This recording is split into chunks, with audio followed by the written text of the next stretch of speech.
Welcome back to Legends of the Shattering. I am Isaac, your DM, and this is what episode is this now? Episode 7. I had to go look. I just wrote that, and I still had to go look. Welcome back to Season 1, Episode 7 of When a Choice is Given. I shall not quickly, introduce you to the wonderful cast that is beside me, starting with this one. Hi, I'm KJ. You can find me on most social medias at kj.cosplay, most active on TikTok though. And I get to play Ores, our party's little spooky guy. Spooky. I'm just gonna throw this out there real quick. Check that out. Yep. I saw the comment. It made my day. The time is nice to know, but next we are going to just go down because we're just gonna do the duos. Good Sir Nimbus. Yes. I am. I play Nimbus Grimalkin, a Tabaxi barbarian, and you can find me on TikTok at ghostmrhigh.com. Yeah, this should be a good session. I haven't been on in a while, so we'll see. It has been a while. I've done some things to Nimbus. Anyway, Xandra. Sir! I was gonna say, sir, I'll say it for you. What the hell? Anyway, hi, I'm Pixie. You can find me on TikTok at Itsy Bitsy Pixie. I keep saying there's supposed to be new content coming. I feel like that's gonna be really late now, but at some point it'll happen. Eventually, maybe, you know. And then I'm playing Xandra, our vampire warlock. That's it, right? I'm done. Yes, you're done. Wait, did you do... Yeah, new content. Cool. Next, we have Dia. Oh, not... Have I? Oh. Nope. Hi, guys. I'm... Up on you. Okay, I get it. That's fine. Hi, guys. I'm Dia, also known as Diavel.cause on most social media, and I'll be playing Kore, who is our Butterfly Asamar bard in this campaign. I do have a new OC coming up. If any of you are familiar with the Arena Saga, OC cosplay tag by the wonderful Nova Nightingale, I'll be making a Selkie, who is a patroness of the Underdog Gladiators because she used to be one. So yeah, our expected time of arrival for that is either late this month or next month. And next, we have our party member that only has 2 days left to live. Don't say that. Don't Not say allowed. that. Not in Don't real fight life. you. Not in real life. Just Evo. Specification. The trauma has begun. Hi, I'm Chris. I play Evo, our Ranger Rogue, who is apparently going to die in 2 days. And you can follow me on the socials, mostly under Claybeard. On TikTok, it's Clay_beard. So I make stuff like that over there, right? Yeah, that way. Yep. But yeah, that's me. And as far as new content, Xandra, it's called Manifestation. So just keep. I'm manifesting it for you. Yeah, we all are. I We want all it. are. I'm sorry, it's coming. It's coming, I promise. I'm gonna make it really good when it happens. Just like my hopes and dreams. Sir. It'll Don't get put that here on me, eventually. bruh. Don't Sir. put that on me. Sir.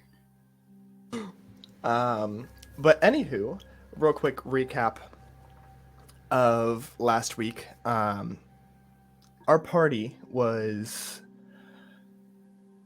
found themselves in a castle known as Jargontar's Castle, the shadow dragon that was once a grand gold dragon turned laughing horror dragon.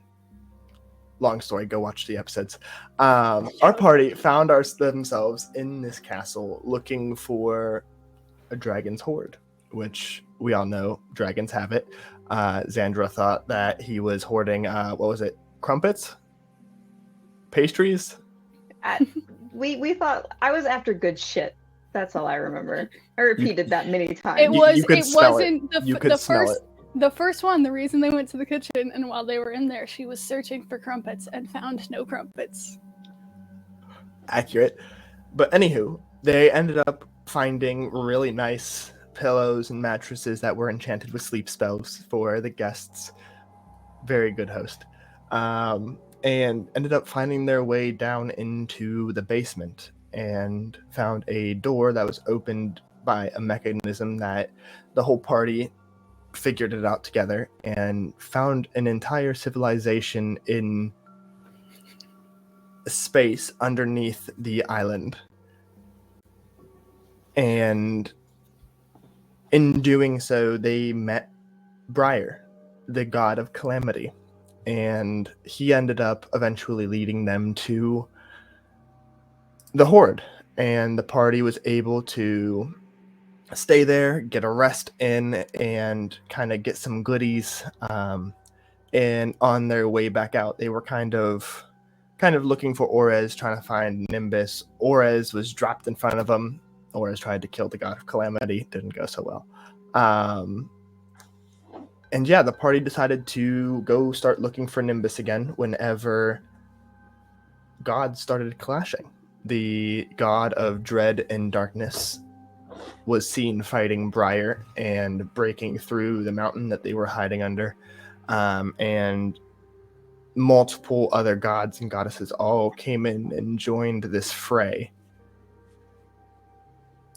Go watch the last episode. It's so much better than I'm explaining it. And eventually, what ended up happening was Xandra opened a portal to her home, her little shack, her shop with her family in it, and ended up trying to escape as Kai's, the god of evil, showed up.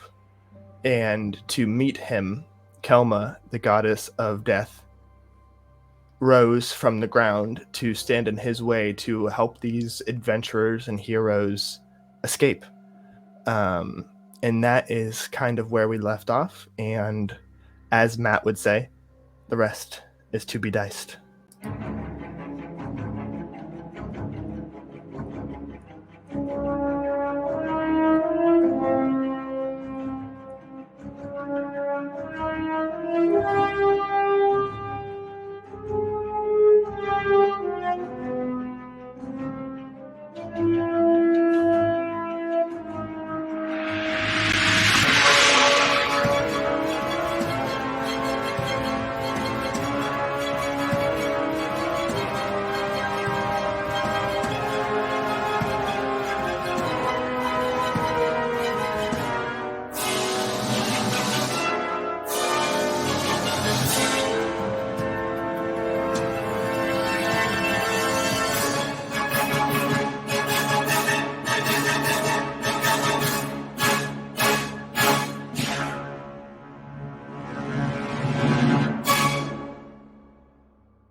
Legends of the Shattering. Love that intro. Gets me every time. So, we are going to do a little thing real quick.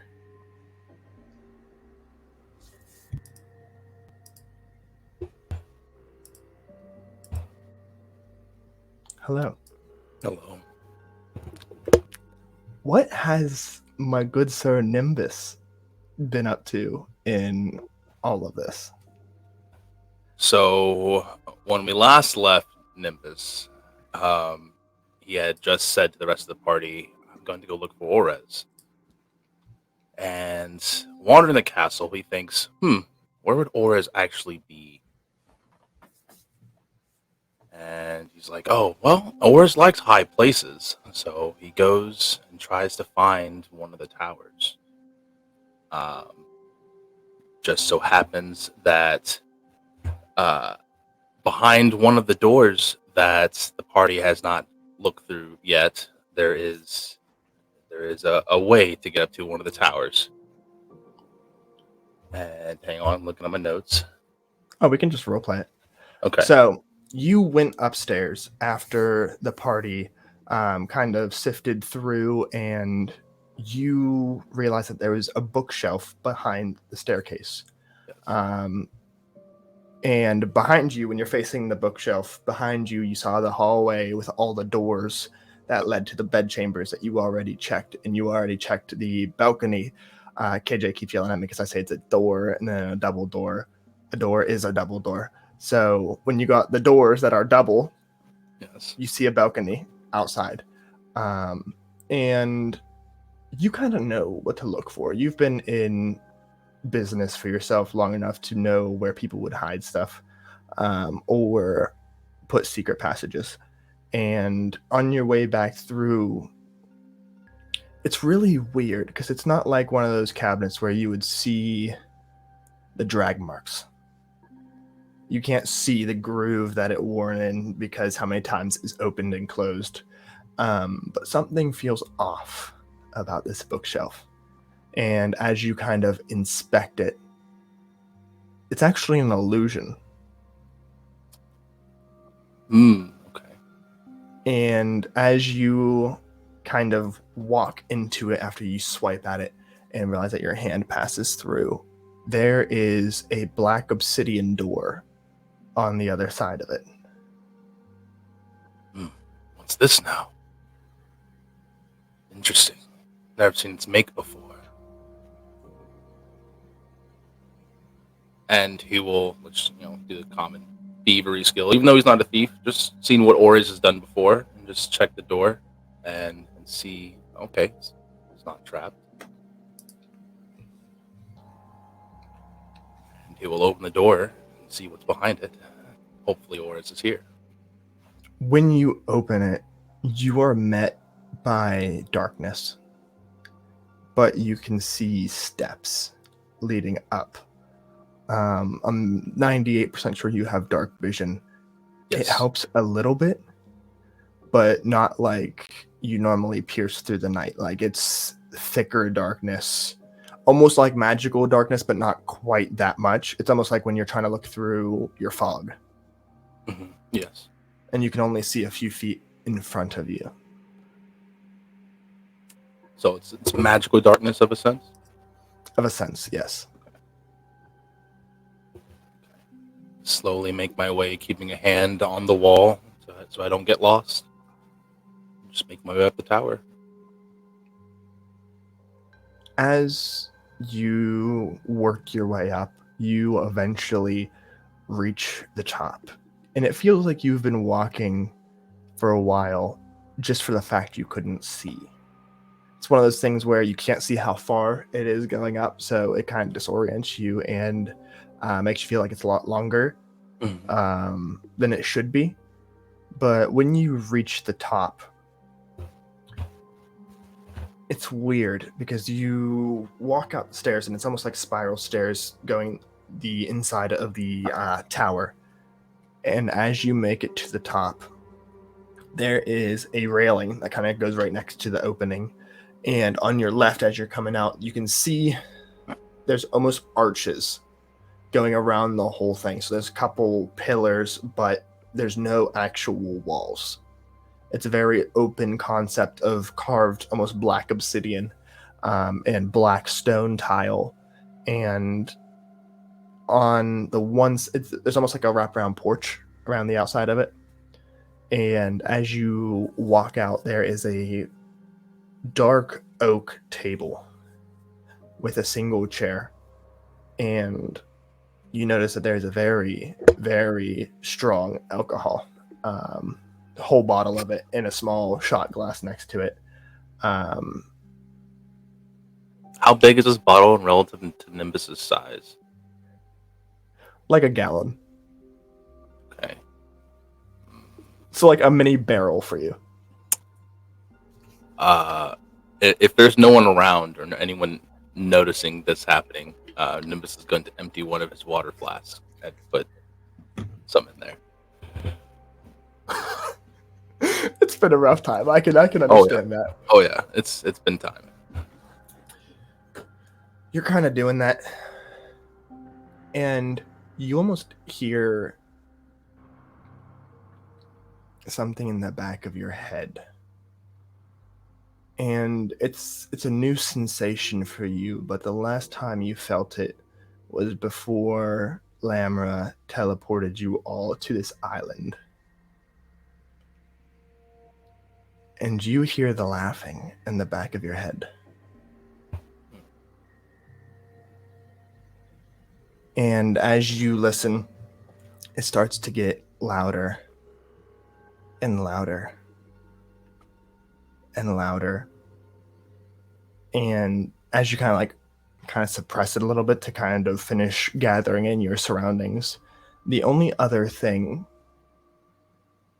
around is there is a glass orb on the table, with almost like a little metal stand that it's on. And as you're observing it, what are you doing? Well, after getting over all of my fur standing on end from the laughing, Nimbus locks eyes onto this orb. Because this orb seems to almost like it's calling him. Like he needs to touch it. So slowly puts the bottle down, keeps a hand on one of his daggers, and walks slowly to the orb. Peers into its depths. As you're kind of looking into it, you hear, not in your head, but directly behind you,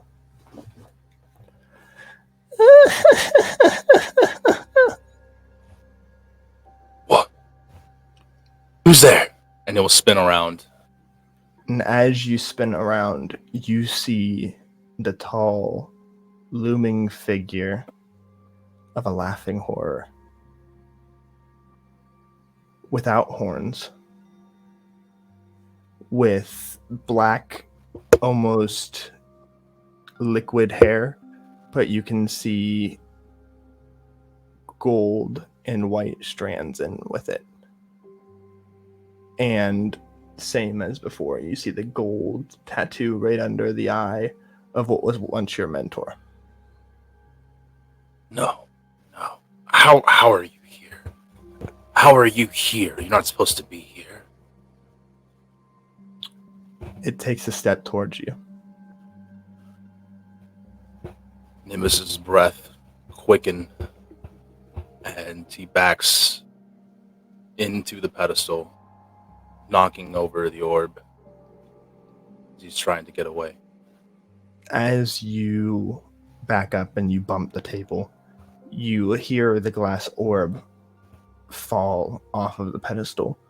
And as it's rolling across the table, you feel it graze your hand. And as it does, and you feel your entire body get sucked into the orb. And you're no longer where you were. As this is happening, Nimbus is trying to scream, but nothing is coming out, and he's just like, what's one bad thing to another?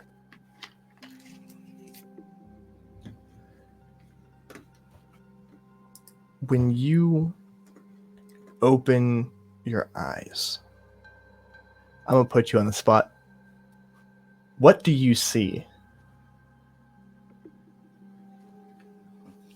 At first, nothing. Same blackness that the staircase had. But as his vision starts to shift, he can see that he's in a cave. Stalactites and stalagmites running rampant everywhere. Throughout, a couple of them are glowing brightly, like almost like a heartbeat, pulsing slowly.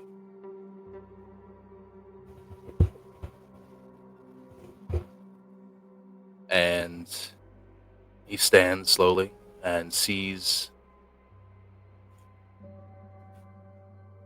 Oh, can you not hear me? Oh, we can hear you. Okay.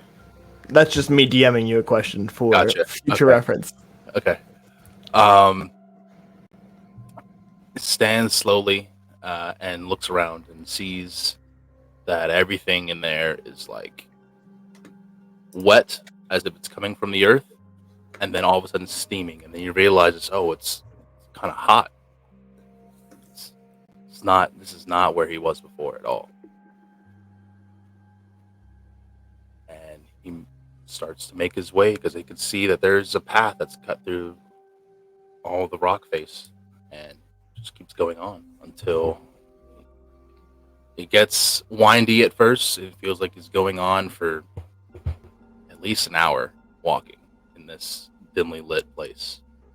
And then he sees, oh no, it's a red glow that he recognizes, the glow of a forge. Only this forge is bigger, much bigger than any he's ever seen before. At least 4 times, 5 times as big, spanning a whole room. As you walk into that room, you see a tall, slender figure, kind of leaning over a table, observing work that they've done.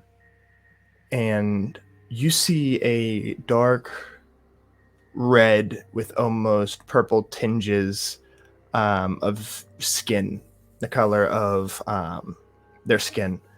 And as you're looking, you realize that they have horns, but one's missing. And you see the remainder piece of the horn kind of gently goes back and stops halfway, whereas the other one kind of goes back and curls into almost like a soft curl that's almost like hair flowing, but it's a horn. Would you know this figure? Nope, never seen her before. Never seen any of her like before. For you, it's an experience. You've met a lot of types of people, whether it's been elves, dwarves, satyrs, centaurs, anything that you can really imagine. But the figure you're looking at, if you would remember stories that the elven boys would say or tell you to make fun of you and to get reactions from you about demons. And the way that they described them, this figure matches almost to the T, except the way that they described them were hideous beings that would haunt your nightmares. What you're looking at is a very elegant, beautiful woman. Standing over, you can see from where you're standing is very fine work. And you would remember, let me just double check. You were there when Lamra showed the party the vision of the Shattering, correct? Yes, Nimbus even wrote it down in his book, or drew it out in his book. You would remember seeing from the dragon's eyes everything you saw, the memories lined up with what you were seeing, and your mind kind of flashes back to the moment when you saw a race looking almost like this, with different shades of red, purple, green, pink. And you remember the word tiefling in this moment.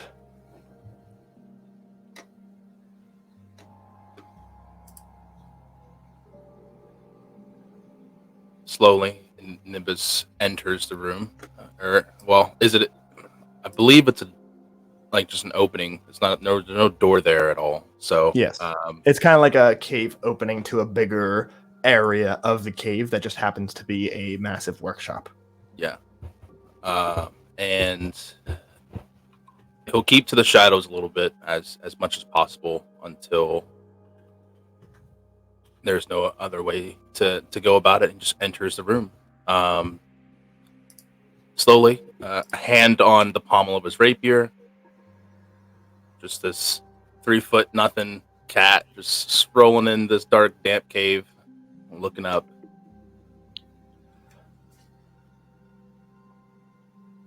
Just looking at all the marvels, each one better than the last, more shiny, brighter. Shiny. Shiny, shiny, shiny. As you're looking around, you kind of see weapons and armor, and you see things that almost look like scroll cases, but they don't look like scroll cases. You can see that they almost have a trigger mechanism as like a crossbow, kind of connected to the back with another handle halfway up the shaft. And you see some just piled up, thrown in the corner. You see one bigger one laying in front of this female figure. And you see armor made out of any material you can imagine, from dragon scale to silver to gold to any ore that you can fathom. There is an item made out of it to perfection.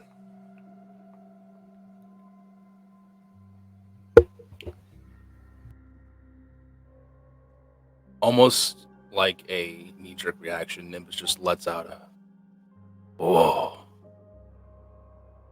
this place." And he goes in closer. I believe it was loud enough for the woman to hear, and just goes in closer to the forge. And as he steps closer, it's just hotter than hell. Just almost white hot blue flames coming out of this forge. And what is this place? This is my forge. And travelers are always welcome, though I don't get them much.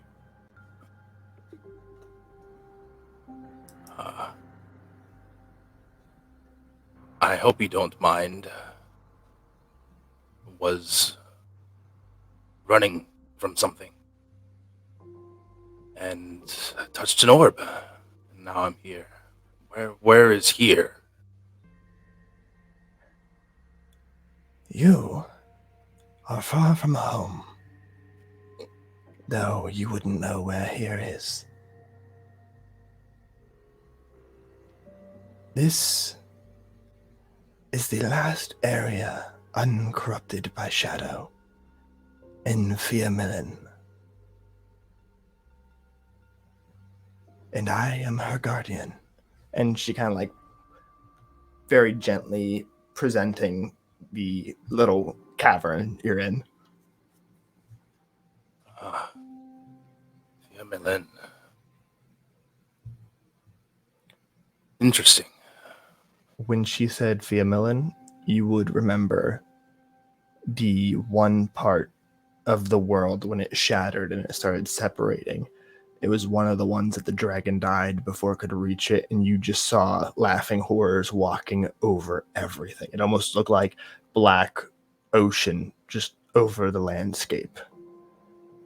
And they separated that completely before it was able to corrupt any of the other land around it. It was the first island to be disconnected. Fiamilin. Wait. Isn't that the place that was virtually destroyed some millennia ago? It was. I'm surprised you would know of it. You look too young. This one is too young. Too young to remember. But I know of one who has shown I and my friends a vision of said place. You kind of see her curiosity get piqued as she kind of narrows her eyes at you.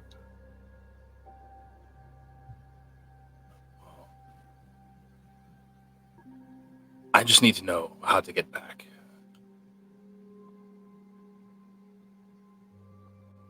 I can send you back. But I feel like there's something you're seeking. Something you've been working on in a place similar to this. How do you know of this? No one knew, save my master, my mentor, my I friend. mean, the one that's trying to get into the orb as we speak.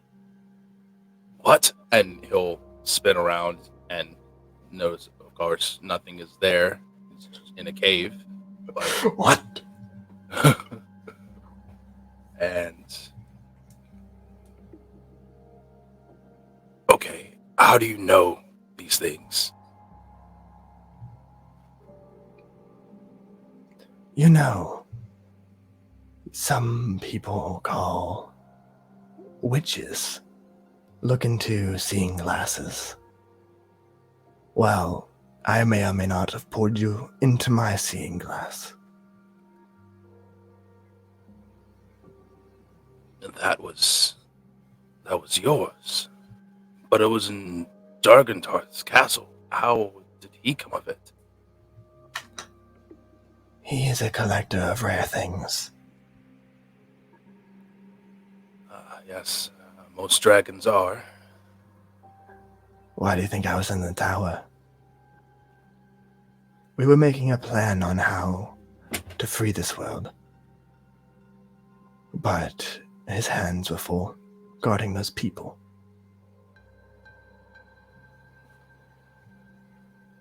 Yes. Or it's his people.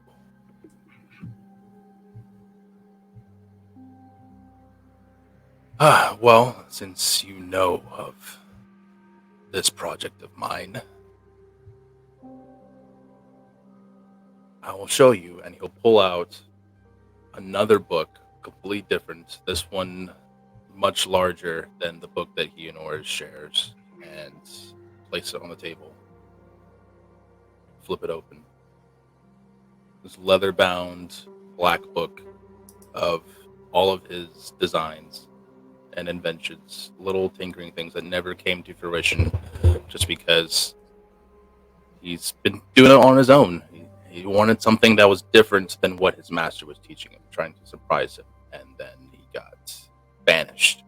So now he just carries it around, a book of failed dreams. You see a smirk kind of grow on her face as she is kind of watching you flip through this book. And she pulls out a bigger version of almost the same book. And she hands it to you. What is this? It is my experiments. Use one giant paw to open it. It almost seems like every page you flip to is almost the exact blueprint that was in your book.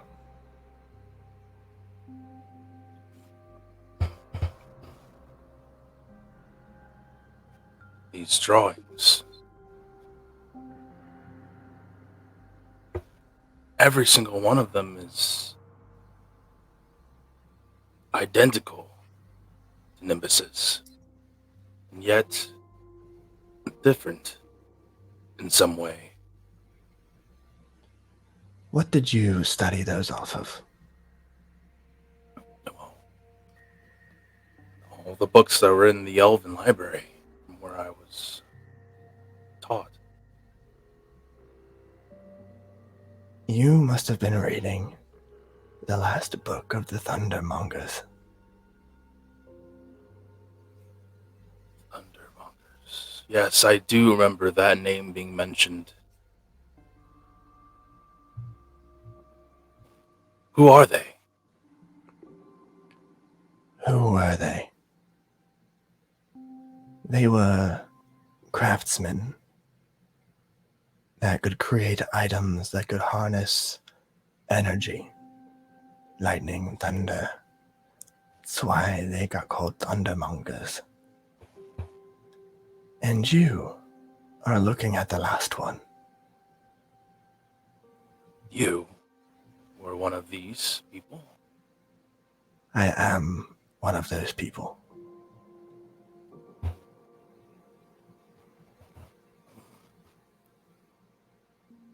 Can you teach me? You see almost an amused grin on her face. If I do, what will you use it for? To protect my friends. Right now, there is a darkness encroaching upon the world once again, as it was millennia ago.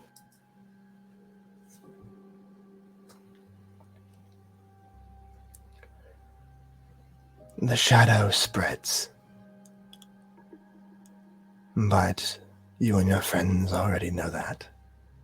And she kind of nods to the mark. Nimbus will clear his throat and like almost nervously and ashamed that he has this mark.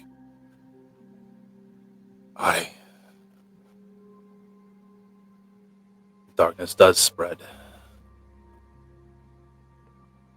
There's no way to turn him back.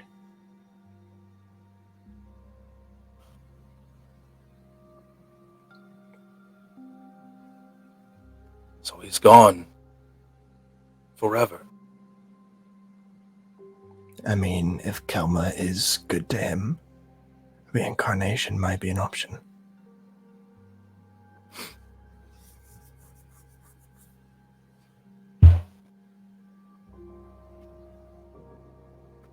Since you know so much, what of his wife?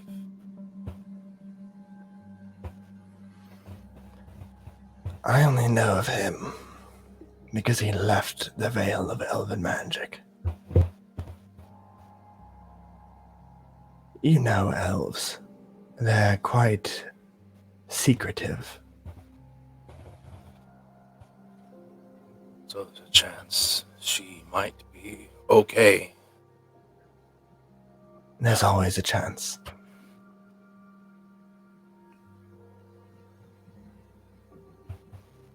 Well, I must get back to my friends as soon as possible. Is there a way that you can teach me these things and quickly so I can go back to them?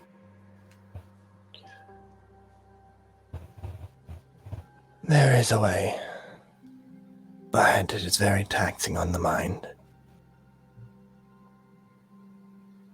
I don't normally do it because working on a craft is the best way to learn.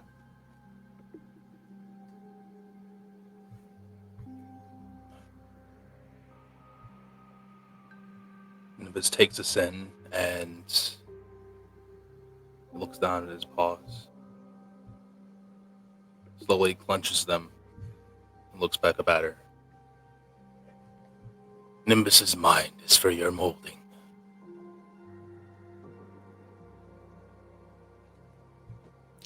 Not one of those moments where your player's choice is like, ooh.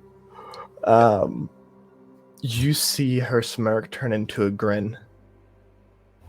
Well then, Nimbus, take a step forward.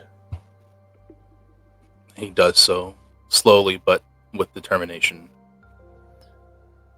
She kind of meets you face to face, and she kneels down and puts a hand on either side of your head and puts her forehead on yours.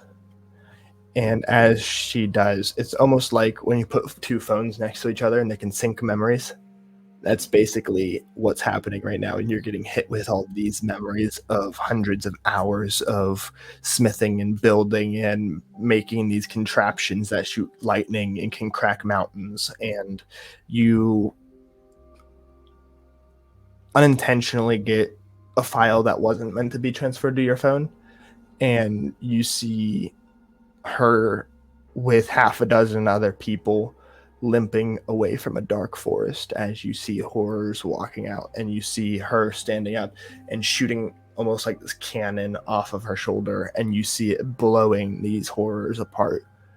And then it like flashes back to her smithing and building in this cavern, and it stops, and she pulls away, and all of the thoughts that you've ever had in your mind about the contraptions that you have made blueprints for, it's almost like all of the pieces finally fall into place. And this one, you missed one spring on the trigger mechanism, and this one, you missed one plate that was supposed to go in the barrel, and you're realizing how close you actually were to completing these things of your own knowledge that you have discovered. And you may now take those levels that you wanted. Okay. All of them. Okay. All right.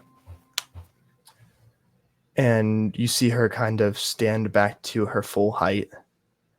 And as she does, you hear behind you.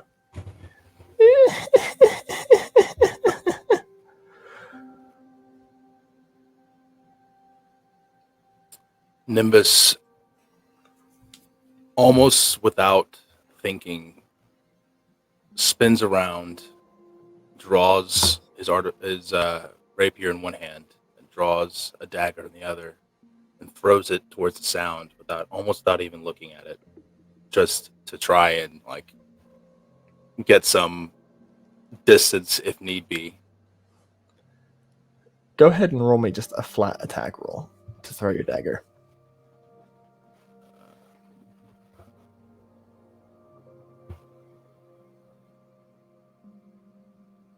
Oof, that's an 8. So you throw this dagger. How do you miss? I'll let you describe that.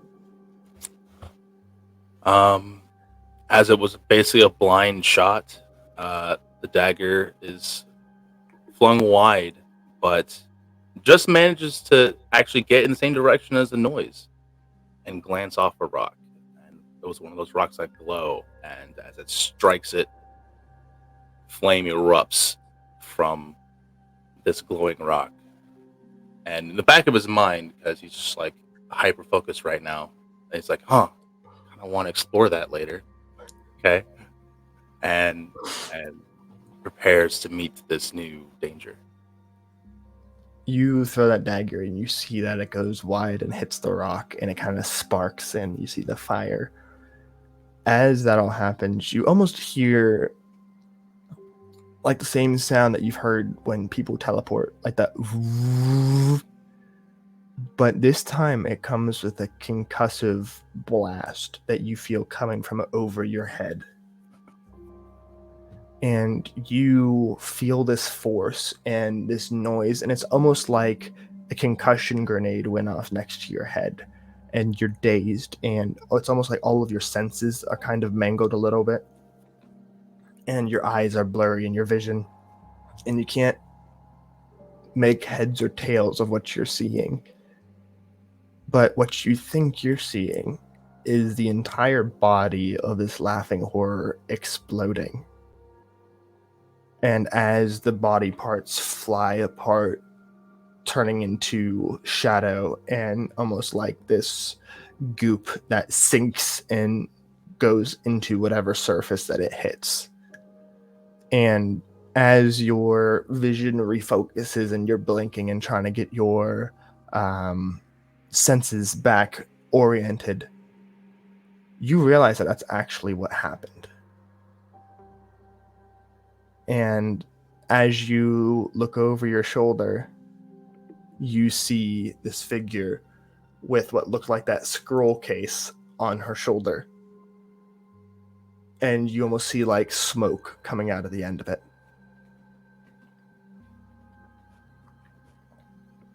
Nimbus would, for a full 30 seconds, just stare and almost trying to comprehend what the hell just happened. He'll slowly lower his rapier and turn toward the tiefling. Who are you? Who am I? Well, I am the mirror. The last Thundermonger. Until you came along, little Thundermonger. And she kind of leans down and puts her hand on the side of your face, almost scratching the fur under your jaw. This will be the first time that Nimbus has allowed someone to do this canonically, because he hates that. And you know this, and yet you still do it. But No, me? Never. The situation is just so intense right now, and after getting basically his mind blasted, he's just like, damn, well, I'm just gonna let this happen. This is it. This is happening now. This is happening now. Smash. What? Who said Yep. that? And as you look up at this figure, earlier her features were very hard and very calculated. But now she's almost looking at you with just a fondness. And you almost feel this energy go into you with her from her hand. And you, my good sir, just got the observant feat. I will make note of this. And she looks at you and kind of turns her head. Nimbus Shell Shock. That's what I'll call you. Shell shock. I like it. I figured you would. What do you say it's time to go find your friends? Yes, let's. And as she kind of stands to her full height again, you feel almost new life leaking into you as you feel the mark on the side of your neck start to dissipate. And it's almost like it's traveling through your veins, and you feel it go up your arm to your fingertips, and it almost drips out. And you get 10 temporary hit points. I'll look at it as it drips. Well, that's not something you see every day. And just kind of flick it off, whatever's left, and wipe his paw on his clothes. You almost hear a whisper coming from behind you. And when you turn around to look, the body dispersed, but you can see your mentor's head slowly seeping into the ground from between the tiles. And you see the black running off, and you see it come off of his eye, and you can see his all too familiar look as his head is slowly sagging, and you see one tear run down his face. And almost in a murmur, and it's almost like if you put a pillow on your face and you try to talk, you hear, "I'm sorry," as his head finishes sinking into the tile. As he is sinking, Nimbus, and he hears the voice, Nimbus rushes over, almost like he's trying to save whatever is left. And as it disappears, you just kind of manically paws at the ground, even though nothing is there. Looks at his paws.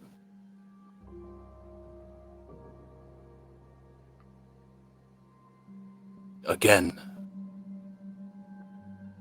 Lost him again. He'll stand. It was a mercy, I can assure you. Laughing horrors don't lose their original consciousness. I've done experiments, and every time one dies, they show a glimmer of what they once were. It's better to let them rest than let them witness forever what they're doing in tormenting people. You're certain there's no other way? I've only done 776 experiments, but I'm fairly certain.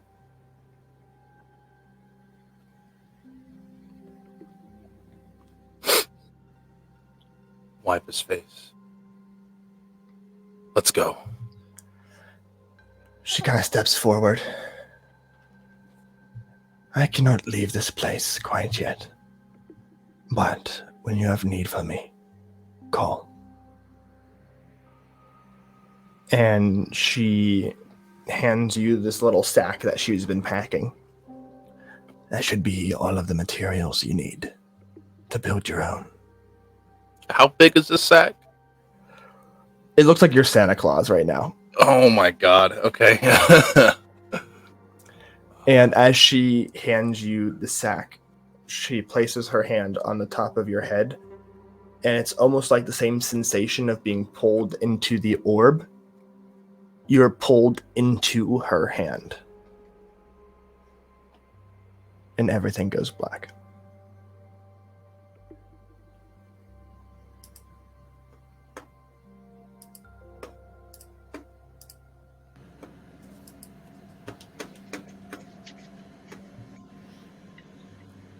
Rearranging time. I don't think I can put you over there. Never mind. This is going to have to do.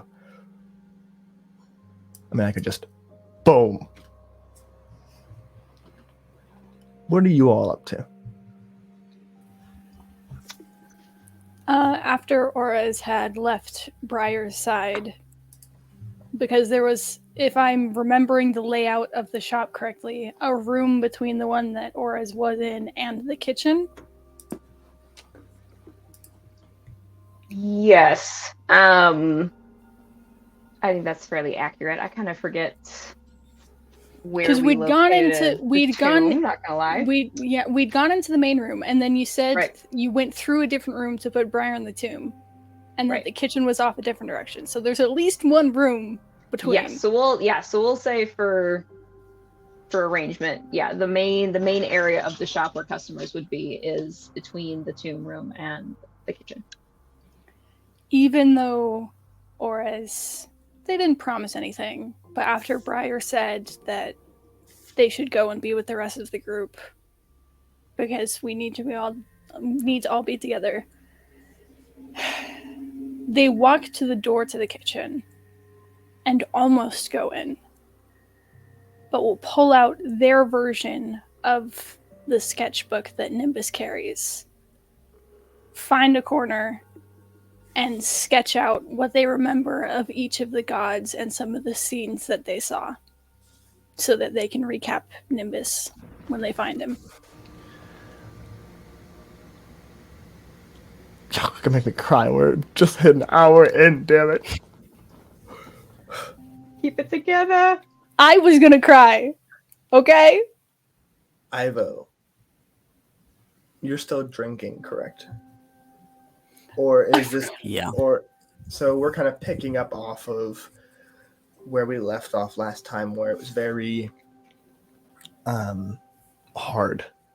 You had a conversation with Briar about taking his place as the god of calamity. And that was after you had your first sip of alcohol and got hammered. And you went in and spoke to him, but as soon as you touched his hand, you were stone cold sober. And after that whole conversation, you decided to go back and have another shot And if I remember correctly, you had Xandra pour you a double shot. Yes, I had a conversation with both Xandra and Corey about that conversation and asked. I'm not sure if I asked Xandra her thoughts. I believe Xandra poured that double shot just Xandra it did seemed like pour a the good double idea. shot. But definitely had that conversation with Corey of like, what do you think I should do?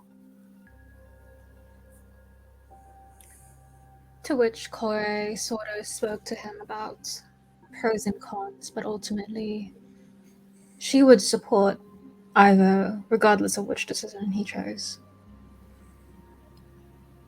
And also gave like a lot of reassurance that she's a big girl now, she can take care of herself. It's fine.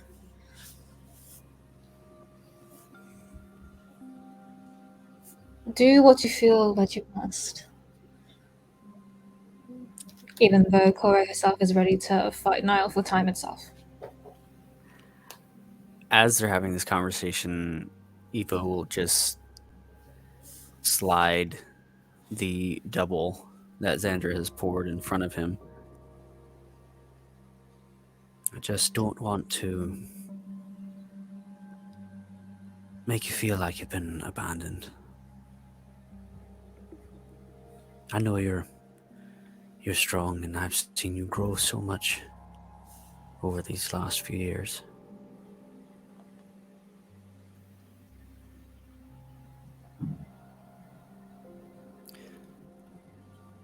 You know,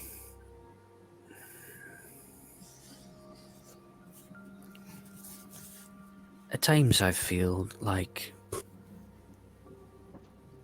with all of this happening, with the darkness and the horrors and everything that I and my family, that I was robbed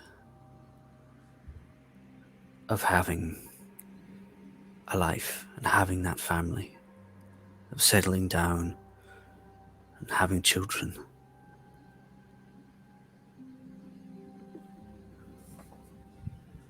But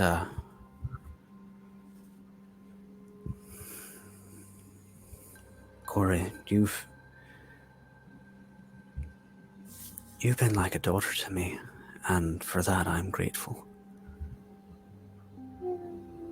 I spoke earlier of making my life have meaning and purpose, and you've given me just that and so much more. You've given me happiness in that companionship, and you didn't have to at all.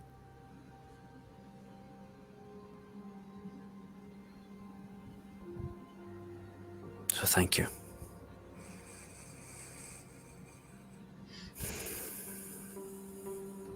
Cora is just looking at you with this smile on her face, and her eyes are a little bit glazed over. I think that with what we've both gone through, you're not one to put much faith in fate. But I do think one of our meetings was that which was preordained. I'm not sure if I ever told you this either, but you have been the closest thing I've had to a father. I've never known mine, so I consider you that instead.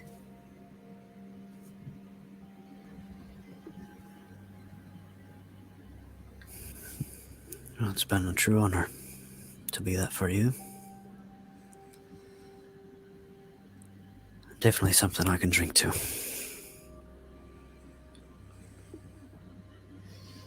Corey will pour herself a glass to give Ivo a toast to that. You'll both look over at You'll both look over at Xandra as she holds up the bottle and goes, cheers! And then just like have these big wet, she's just like sobbing. Okay. Oh, I don't think I've seen anything that touching in a very long time. Is anybody hungry? I don't eat, but you two look like you probably could use a little nibble. Cora is going to go over and give you a hug as well, and then like pet your hair. That's very, very, Xandra. You are the coolest aunt I never one could ask for. Okay. Don't make it worse. You called me Why not? Definitely, why not? He was We gonna appreciate you too. definitely like hang his arms with his head between him. You two are the greatest people that I could have ever met. Ever. I would You like two. them to eat very much, but you know, everything will be fine. It's fine. Oh, we're running out of time. I don't know what we're going to do. Time. This stuff is very nice, by the way. I told you I was saving it. It's very, like, I don't feel much anymore at all, but I can still feel it. It is a warm hug. It's wonderful. The upon Xandra saying that we're running out of time, can I stumble back to Briar? How long do you think it was between the conversation you had with Briar and all of this? I'd say like 10, 15 minutes just talking with Corey and doing another drink and just expressing those feelings and making sure Xandra's okay. It's nice to know that a 1,500-year-old vampire can still feel things. Can still let out the waterworks. Yeah.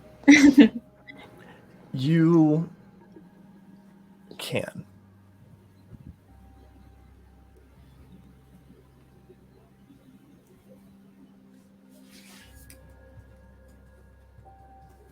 Upon getting there, what do I see? Still basically the same. You see Briar laying there. And you see his chest going up and down very, very slowly. But what catches your eye is you're seeing flowers start to bloom out of the wounds that he had. His left arm missing and both of his legs where the stumps are. You can see flowers, beautiful flowers, roses and lilies and almost every color just start to bloom. And you can see that they're growing, but it's very slow.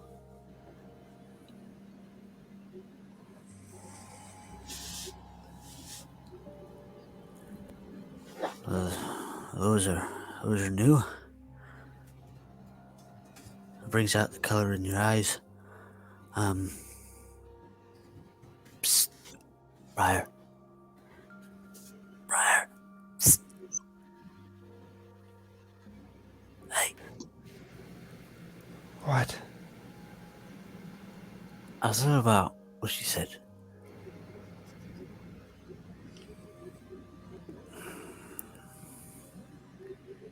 What do you know about Niall and God of Time? Do you really want to have this conversation while you're drunk? I'm fine. And even in your drunk state, you can tell that his voice is a lot softer than it usually is.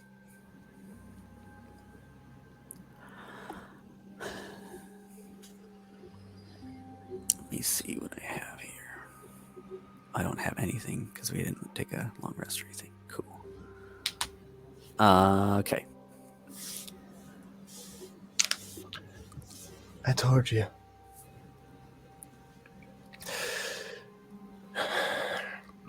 And you hear that deep breath. I was supposed to watch over the goddess of time. But I failed in my duties, which is why we're here now.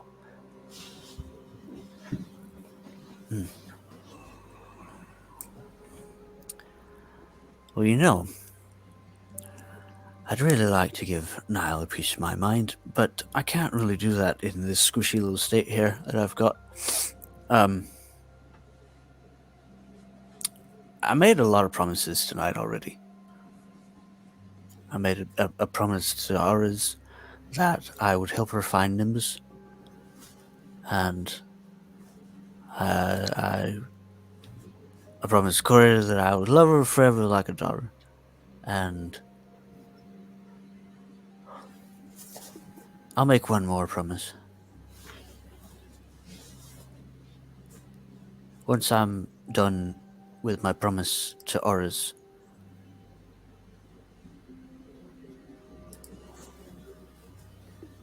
I promise to come back and give you what you want. Deal?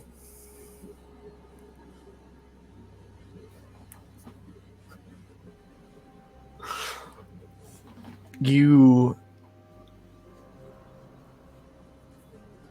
don't see his hand move. His eyes aren't even open, but you hear him very quietly. I wish I could say deal. Oh, come on. He's going to reach over. Does he still have an arm? Yeah, his right arm. He's going to grab his right arm and, like, make him high-five him. Ah, see, there you go. Good boy. That's a good lad right there. And he's going to ruffle up his hair. As soon as you do the high five and you feel it, you're stone cold sober again. Ooh. No, like, side effects from, like, being hungover, just completely... Just completely sober. With his hand still on his hair, his thumb is going to begin to gently caress his forehead.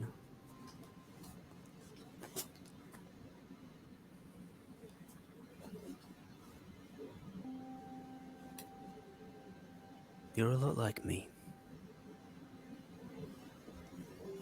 Or I'm a lot like you. I don't know which.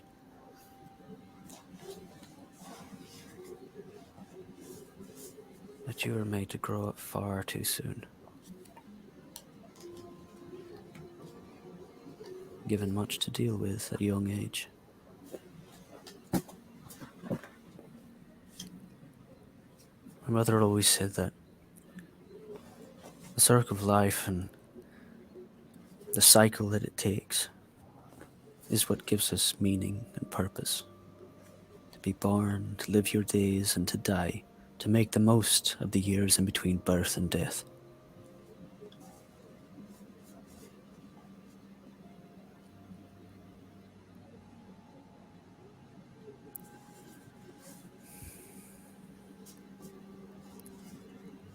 You see one tear, almost made of liquid gold, running down the side of his face with his eyes closed. Briar, I lost my family. I was a young pup. Or rather, they were taken from me. I'm not really sure either way, but I would give anything to anyone if they could give me those years back. I never found anyone to do that for me.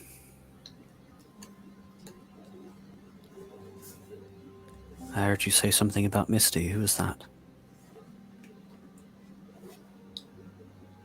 You don't have to tell me. By the sounds of it, they meant a lot to you. If I do my this, sister.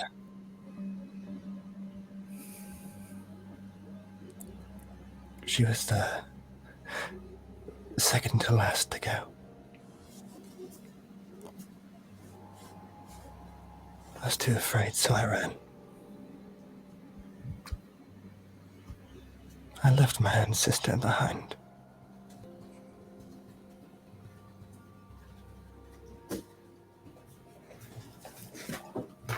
How long have you been the god of calamity?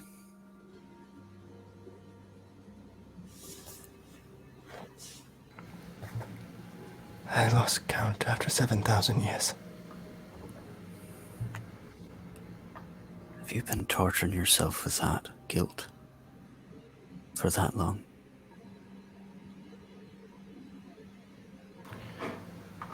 He doesn't even respond, but you see a tear run out of his other eye.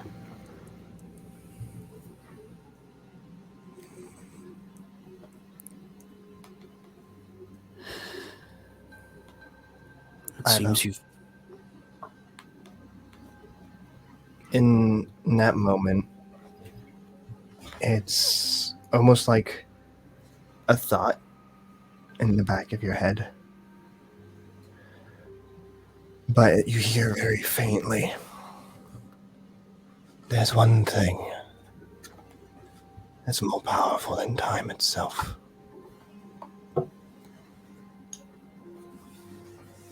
And it's not a voice you've ever heard before. And you may continue.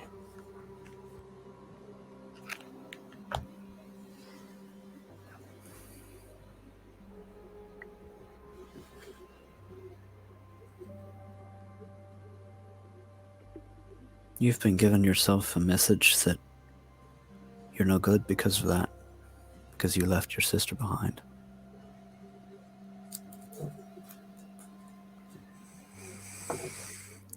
When you're given that message at a young age, whether it be from someone else or yourself, that you're not good enough or not worthy enough, you spend the rest of your life trying to prove that you are. Briar, you are good enough. You are worthy enough. And you should have the peace that you desire. And if I can give that to you, then I make you this promise.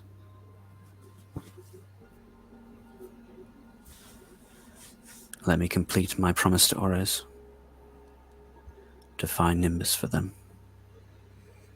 And once that's done,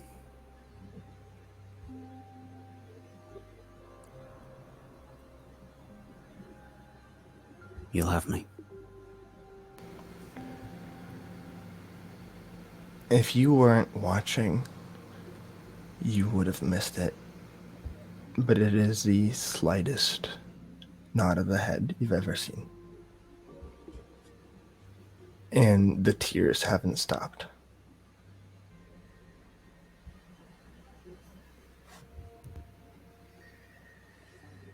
I'm gonna crawl in the casket with him and cradle his head in my lap and just embrace him. My dear boy.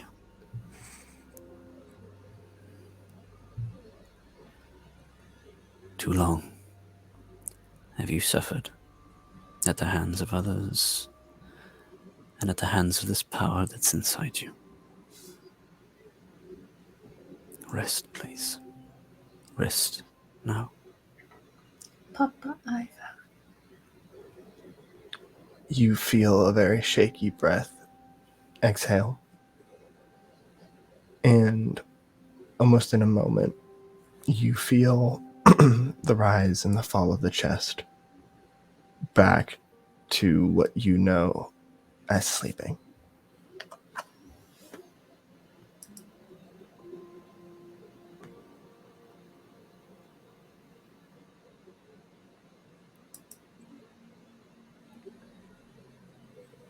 And with that, we're going to flippy flop for a second.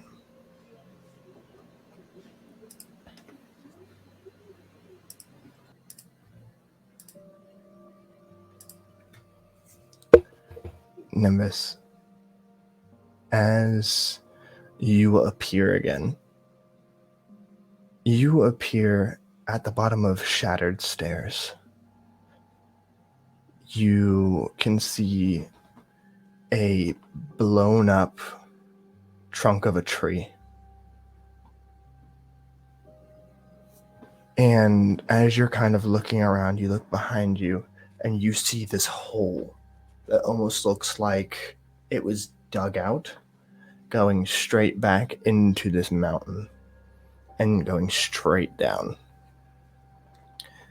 And you see a broken statue and a pool of blood on the ground around it. And as you turn back around and you look through this door, you see rubble everywhere. You see buildings that used to be there completely demolished. You see some bodies. Some look like satyrs, some look like centaurs. Not many. And as you take a step out, you see a figure down to your right. And as you look down, you see the figure of a woman. And her skin is a light tan, almost the color of wood. And you see her hair looks like vines. And you see the rest of her body is twisted and broken and in shapes that a body shouldn't be. And you see her laying there, her eyes glazed over, staring up at you. And you can see flowers blooming out of her skin. And you can almost see that her feet and her hands are starting to sprout and grow into the ground around her.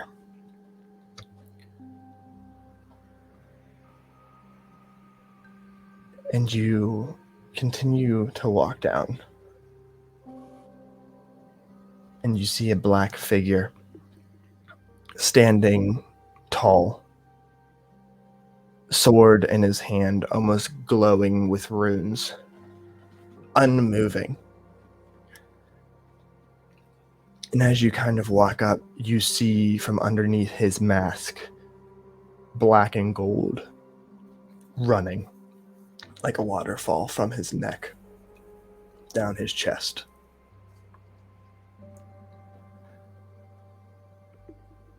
And as you keep walking through this rubble and this carnage, you see tunnels as big as the biggest oak tree trunk, wide, weaving through.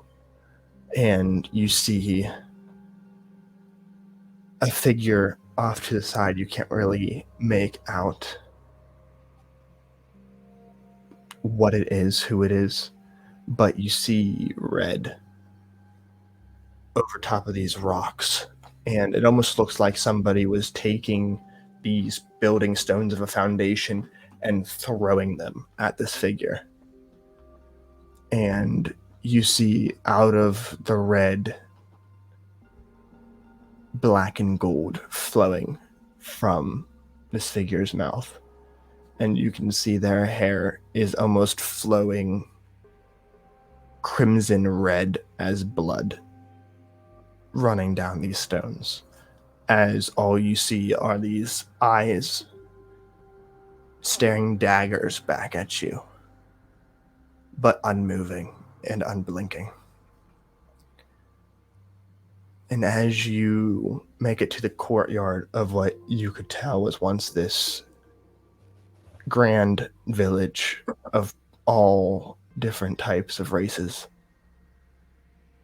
you see these two figures squaring off. One in black and gold armor with wings tucked behind horns. And the feeling you're getting off of him is the most immense hatred and evil you've ever felt in your life.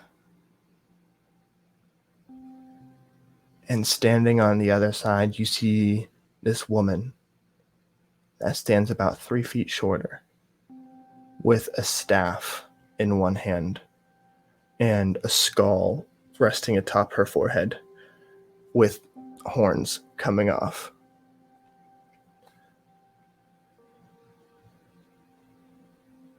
And you know the one to be Kelma, the goddess of death. But you've never heard or seen this other one before. But when you're looking at him, and even just looking at his back, you feel like everything's hopeless, and you should just lay down and die.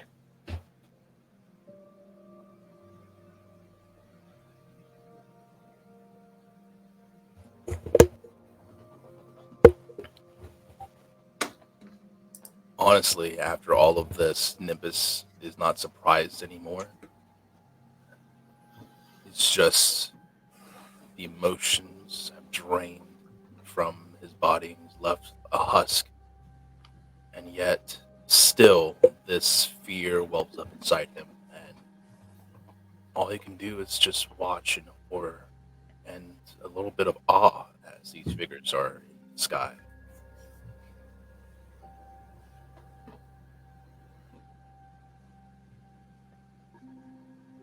And just watches.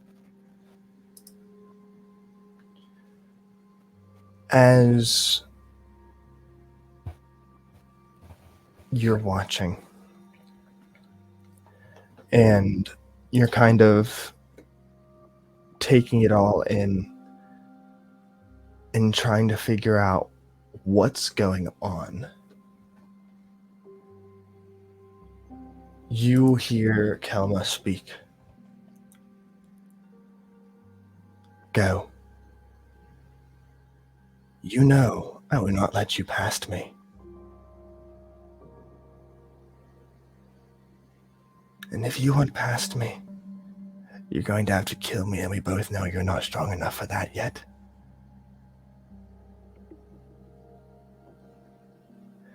And you almost hear a feral growl coming from the figure that's adjacent from her. And you feel the earth rumble. And as it does, you see the ground break open to your right. And this almost like pit worm made out of vines and tree branches and flowers blooming off of it comes up out of nowhere and goes after this dark figure. And you see the dark figure just twitch his hand. And you see this worm explode. And as it explodes, you see this black and white fire start burning and burning. And you've seen forest fires before. This is 100 times faster. Within an instant, this gargantuan worm that came out of the ground is nothing but ash. And you see the black and white flames licking along the ground, and you see it almost melting the stone that comes into contact with. And you see Kelma twist her staff just a little bit, and hands come out of the ground and grab this fire and pull it back in. And as the hands go back in, the ground looks like it was untouched. We can do this all day. Now, I suggest you go. And as she says that, you see her eyes meet yours as she says, I suggest you go. Right past this figure. Nimbus, upon realizing that she's looking directly at him, almost into his soul, he just like falls back onto his haunches and collapses on the ground. It starts kind of like backpedaling away, trying to drag this heavy ass bag behind him as he's just backing up and scrambling on the ground. As you're scrambling back, you see the figure that was facing Kelma turn its head and look directly at you. And one look into this being's eyes. Make me a wisdom saving throw. Shit. Fuck. Hang on.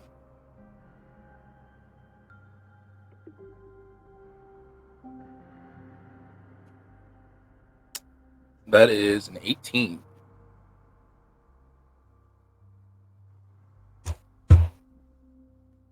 As you stare into the eyes of this being, you feel every painful moment, any moment that ever hurts you to the extent watching your master die, watching your master turn into a laughing horror, watching Orez almost die, watching all of these things happen, watch Kore die, and all of that pain multiplied by a number you can't even calculate, and you take 45 points of psychic damage as you feel the pain and the suffering and the joy that this figure has in it all. And as you get hit with that pain and your brain just feels like it's being fried and you take another stumble back, Kelma twists her staff again and the ground opens up and hands reach up and grab you and yank you down. And as they yank you down, you fall on a table with all of your stuff around you. And two familiar faces.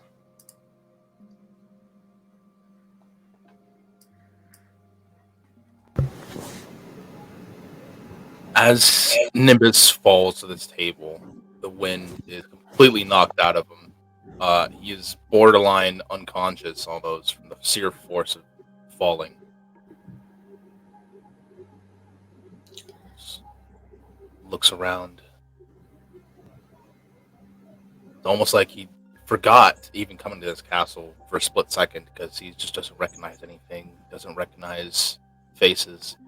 It's just the sheer amount of emotion is just too much. You look like you're in a little shop. And you're on a table in the center of it all, different bookshelves with trinkets and stuff. That is your surroundings, not the castle you thought it was. Gotcha. Okay. Well, then, yeah, he doesn't really know actually what is going on right now. Corey just takes one look at Nimbus and says, both verbally and in her head, to Orez, Orez, get in here! Nimbus, how many fingers am I holding up? I suppose that's one way to do it. He could just come to us. Hadn't really considered Takes him a that minute before. because he tilts his head. How do you know my name? And then he just kind of remembers. And then the fan focuses from the three that it was into, Corey. Three fingers. 3 fingers, yes. Oh, my dear Nimbus, are you in fact all right? You look terrible, my friend. I'm sorry. Nimbus kind of growls in the back of his throat. It's like, give Nimbus a moment. Orez kind of pushes the door open and kind of peeks in. You yelled? Nimbus has arrived. What? Corey stands back and just gives Orez free access to the crown. To be clear, and as Xandra sort of Nimbus. backs away, Just- Nimbus has appeared, apparently falling from somewhere. I don't know where, but he fell from that way, and now he is here. But yes, he's here. See? I told you. Told you being in here was a good idea. Or is this just grappling him in a hug? In that moment, you guys hear the door kind of swing open from the direction Orez originally came. As Orez basically collides with his body, the rest of the air is just gone. And just lets out, oh! Orez! Oh, it's too tight. 35 bludgeoning damage. And Nimbus goes unconscious. We were worried about you. You said you were running last I spoke to you. Where were you? They said that you were looking for me, but then I didn't find you. You didn't do any of our stuff. Like, where did you go? I was looking for you. That's what they said, but you didn't do any of our calls or anything. That's because I was not here. I was somewhere else, somewhere histories have thought to be dead.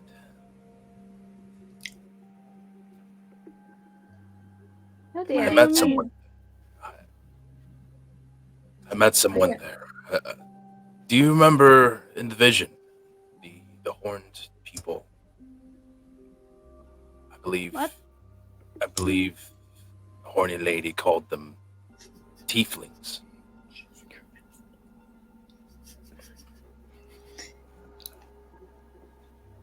There was one there. She called herself the Mirror. One of the last Thundermongers, and she gave me these, and he'll like reach over on the table and snatch up the bag and hold it up. This thing is definitely twice his size. She gave me these items and memories. Memories that are slowly feeling like they're becoming mine.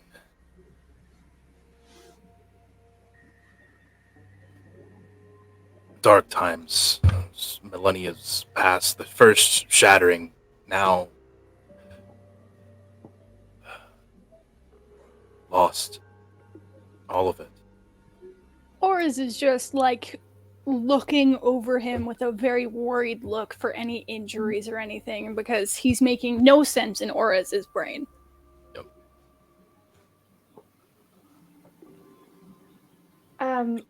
To be clear, you're saying you ran into someone who was able to send you here?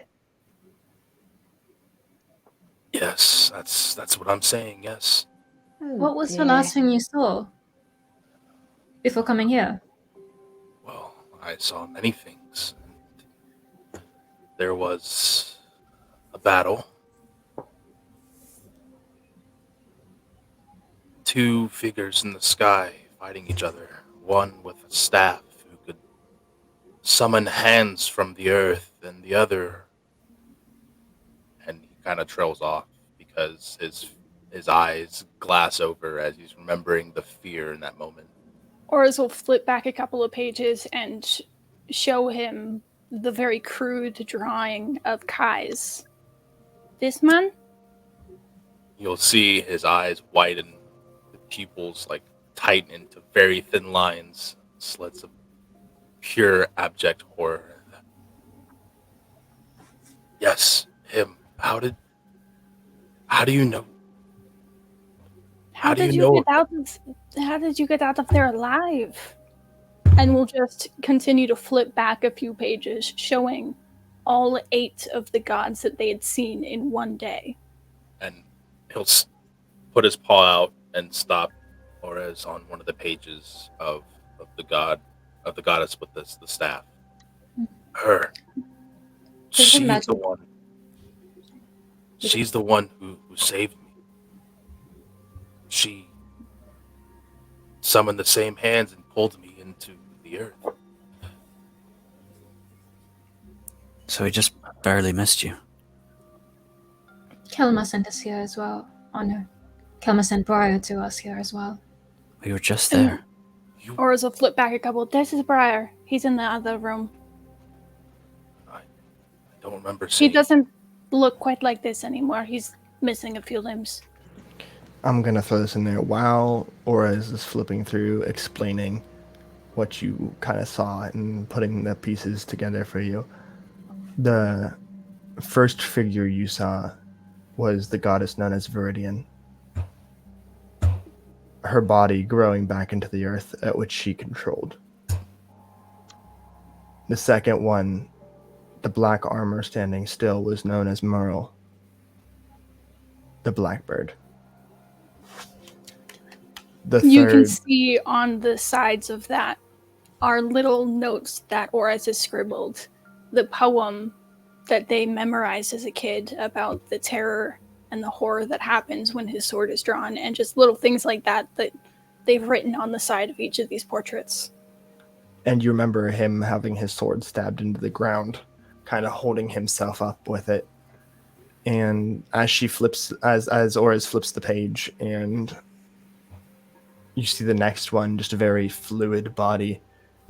They explain that was Vendetta, the goddess of blood, and you remember seeing her against the wall, covered in foundation stones that looked like they were yeeted into her, and her glaring back.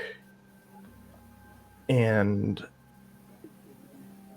then she shows you, and they show you Kai's and the female figure known as Kelma.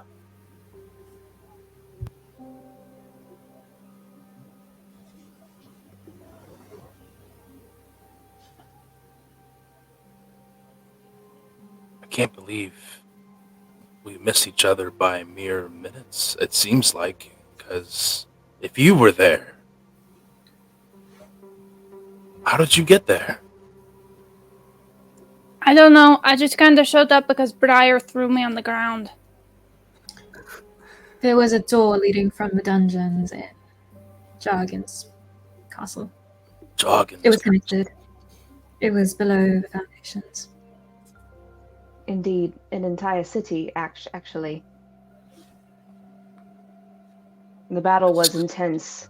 Immense, really. Epic in the true sense of the word.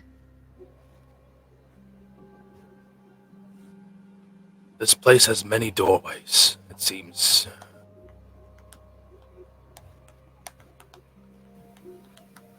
The orb that led me here was in Jargon's castle in the tower. I can show you. And he'll point and then realize, oh, I'm not in the castle.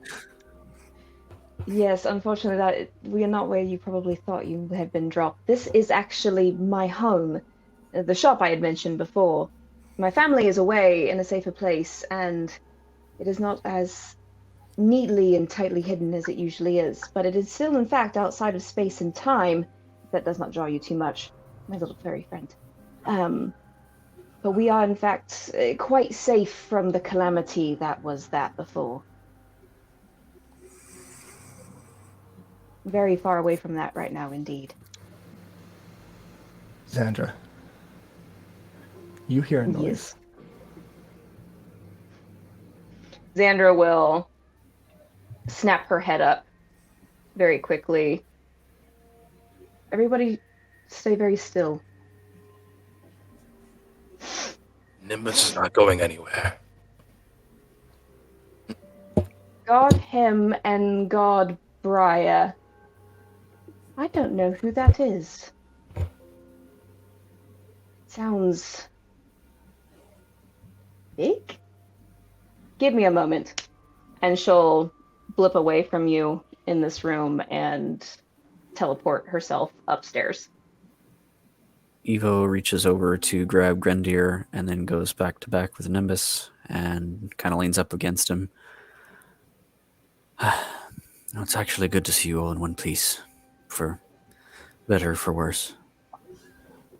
Nimbus is not sure if he is in one piece. Kind of look down at himself. And even though it looks basically one piece, it just feels off somehow. In this moment, Xandra, you're upstairs. And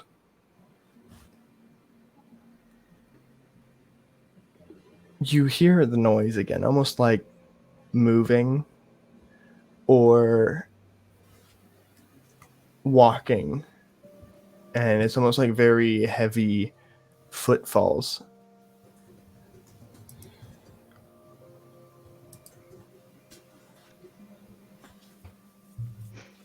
Xandra will have her sword slowly being drawn.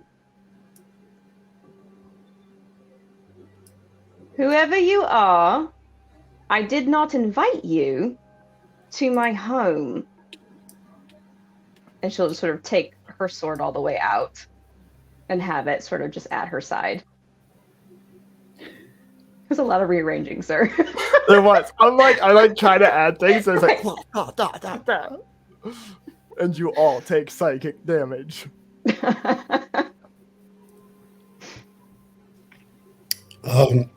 You hear the creaking of the floor as if it's like the planks are really making an effort not to crack under the weight.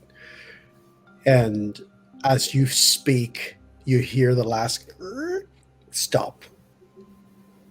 And then it's silent. And then you hear a like nostrils just and a slow guttural growl that seems to vibrate through the air. Before you hear now the creaking, and then you just hear doom, doom, doom, doom, doom, doom, doom, doom, doom, doom. And from the shadows, you see this 7 feet grandiose creature just rushing at you. And it just goes, doom, doom, Xandra! And he just grabs you with his hands, and he just starts throwing you. You're alive! You're alive! You're supposed to be dead! What the? Put me down! No! This instant! And he just puts you down. Oh, let me look at you. And he just grabs your hand, your face, like, oh, you still look dead. But good. I am undead, Siggy. I will always be undead. Can you please gently? I am still breakable. Oh, sorry. I apologize.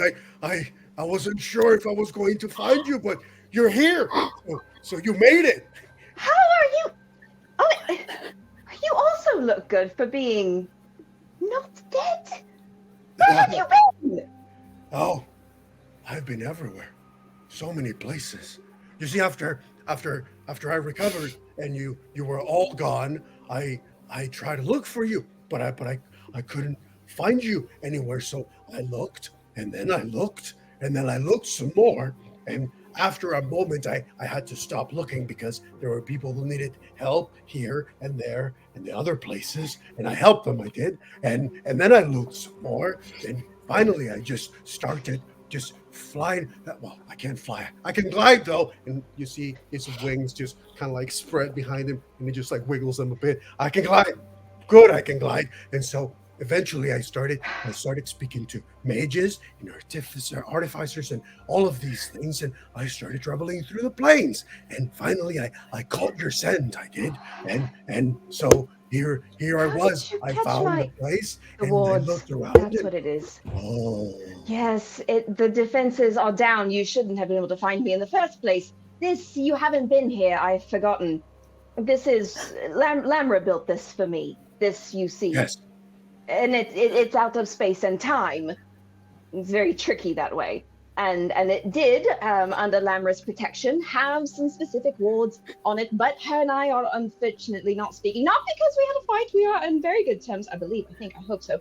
I hope she's not mad at me. But anyway, we've been cut off from one another. Sandra, and Sandra. And he just leans close to your face, just like, you can't be mad with a deity. It's not good. Not good. You should make peace. Peace, I say. Fine. Well, that's not the deity. There's a deity I'm worried about, my new patron. I have a new patron. Anyway, listen to me.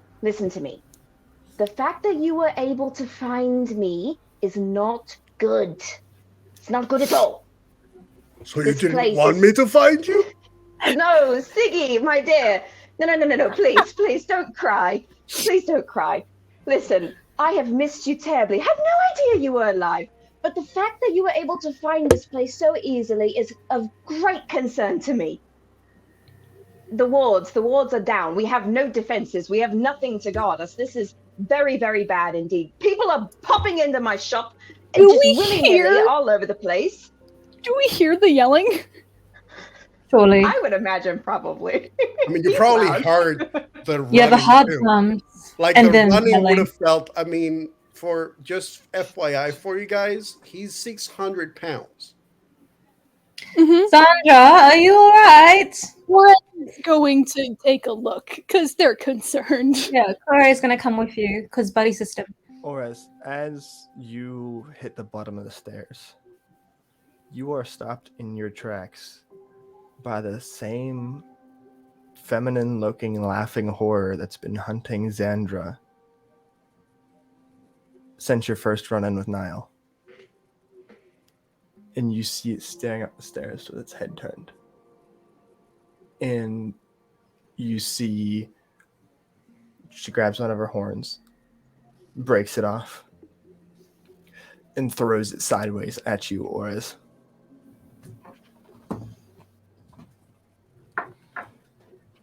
I'm gonna kill it. That's a 23.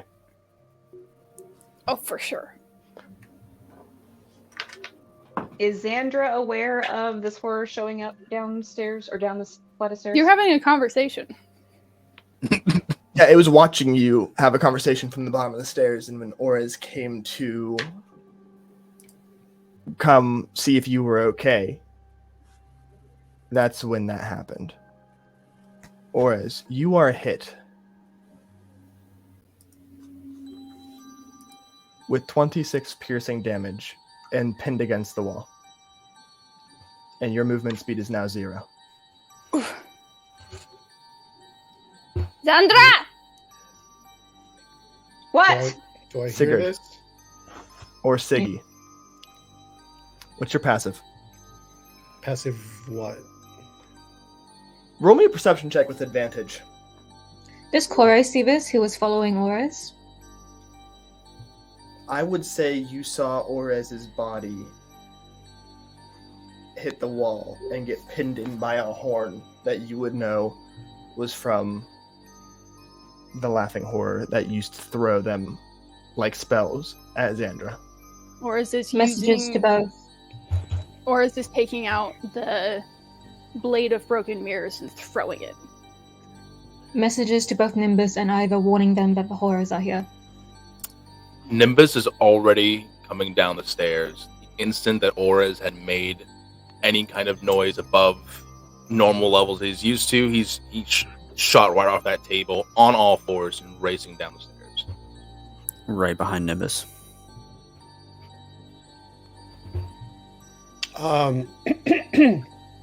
As I'm talking to Xandra, I have a moment where I cut a whiff. And I turn as I spot the gesture of the hand being thrown, and I see the laughing horror. How far is this thing from me? About 45 feet down the stairs. First time rolling with this dice is a natural 20. Yeah. For a 27 to hit. Go ahead, roll me damage.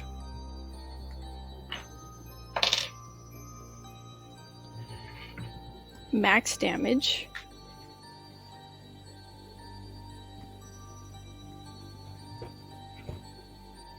Which means...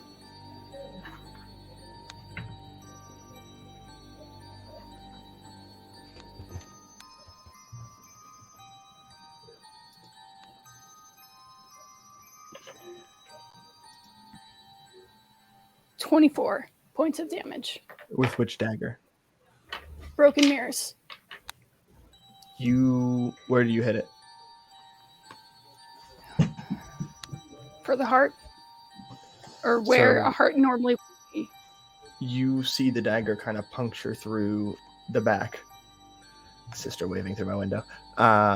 You see the dagger puncture in the back where the heart should be, and you see its head turn unnaturally all the way around, and the empty eye sockets are just staring at you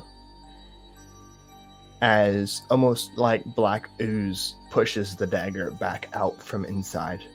Well, the dagger returns to my hand after a hit anyways. And you remember this one eating other laughing horrors to gain strength. Mm-hmm. Siggy, you smelt something.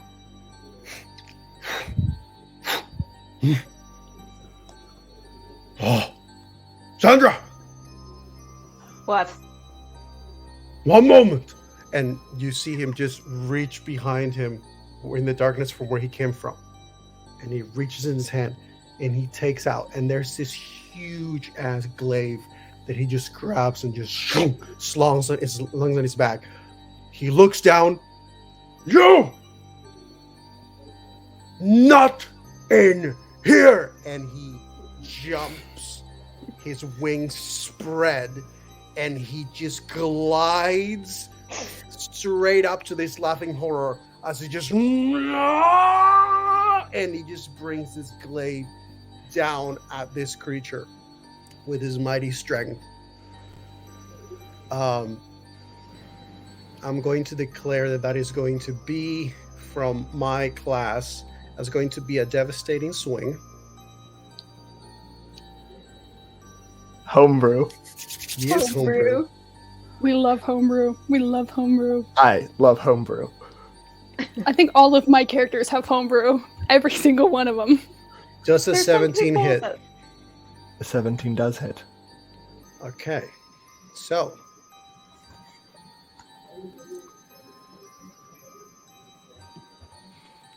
one second. Dice numbers. Ooh, hoo, hoo, hoo, hoo, hoo. Music, though.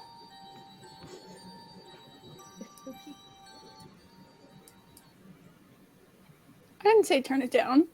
It was good. Put it back. Oh, I am. It's gonna be battle music, though. Sorry. A lot of Oh, you're good. information. Okay.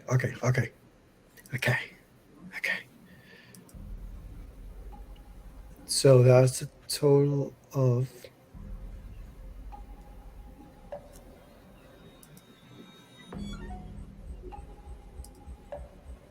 that's 12 points of damage, slashing damage, and that was a dizzying swing. So the creature needs to give me a saving throw.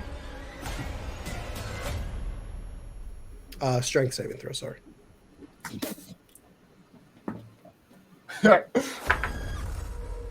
It's a nat one.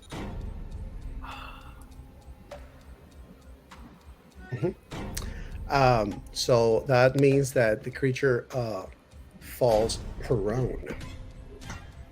How do you want to knock this 5'6" female laughing horror with horns and very thin figure?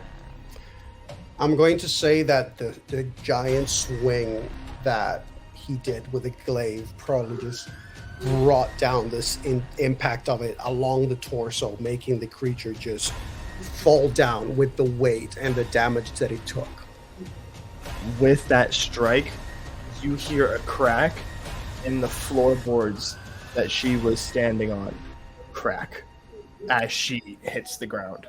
And after that, he is going to aim for a grapple. And after doing the 2 strikes, he's just going to put the glaive behind and just going to bring it toward him. I'm going to say, just because I can and I'm the DM, she doesn't even get to roll a saving throw for that or combat you because she was prone. Great. I'm going to do something that I'm able to do with my Earthbreaker feat, which is I can actually crush while grappling since I have another attack. And he's literally going to push. One of the things that you'll see is that suddenly, as he's doing that grapple, he smiles at that thing, and you see as if his body, his skin, seems to turn into like a stone. And as his body becomes fully stone, other than the clothing he's wearing, he just starts bringing it and just pressing and crushing this creature between his chest and the weapon. And so that will be a total of so that's a total of 10 points of damage.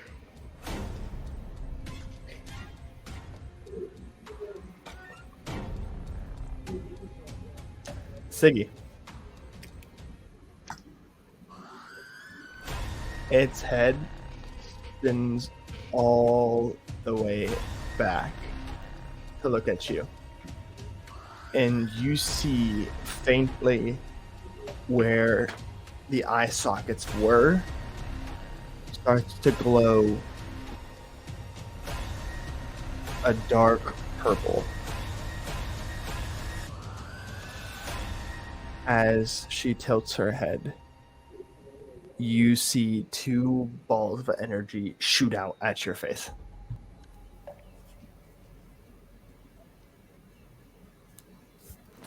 Does a 19 and a 23 hit you? Yeah. Okay. Well, we talked about this, so I wasn't sure. Currently, because the 23 does. Okay, but the 19 does not. Not current, not with my current state. Yeah.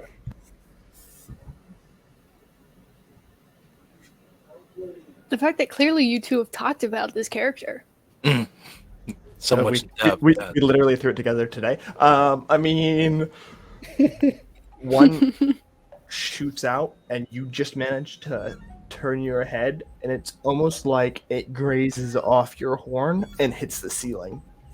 And the second one hits you right in the forehead, doing 23 damage.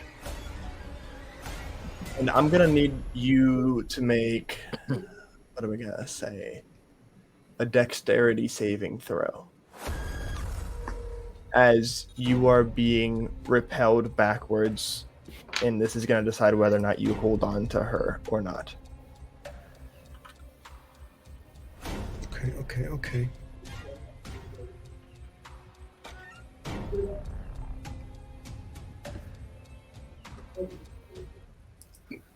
That's an 8. So as you get hit in the forehead with this second blast, it almost uses your 600-pound frame against you, and as you're crushing, you're kind of leaning backwards, and you get thrown straight on your back in the staircase. I'm still grappling it though, right? That's what the dexterity saving throw is for. I'll just see if I let it go. To see if you were able, if you succeeded, you were going to hold her and go Gotcha. back, and basically have her in a lock on the ground. You're not prone. You're just kind of leaning up against the stairs currently. Noted. Why don't you all go ahead and roll me initiative and send it in chat? I actually think that this is like the second time I've had you all actually roll initiative. Normally it's thematic fighting. And on that, we are going to take a 10-minute break. So please come back to watch Has it how been this that long already? It's been 2 hours and 10 minutes. So please come back and watch the second half when we get back.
Welcome back. Just a real quick reminder, we don't have Dimensional Dial tomorrow.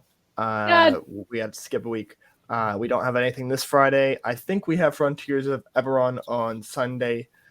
This coming Tuesday, it is the 4th of July. So I think just all around the table, we're all just going to take the week off unless we get together and throw a one-shot together. But Legends of the Shattering. Too many legends.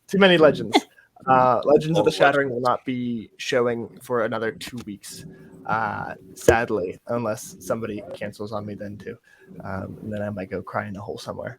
But anyway, Victor, would you like to introduce yourself and where we can find you on socials, seeing that you are here now? Hi. I'm Victor. You can find me on the Tickety Talks as Victor_ the Story Weaver.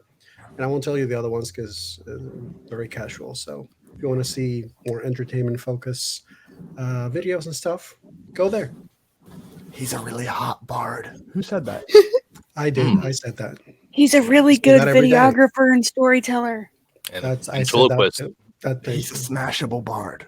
Stop it, but keep going. Okay, we can do the whole. We can do this for the whole session. Okay. I'm okay with that.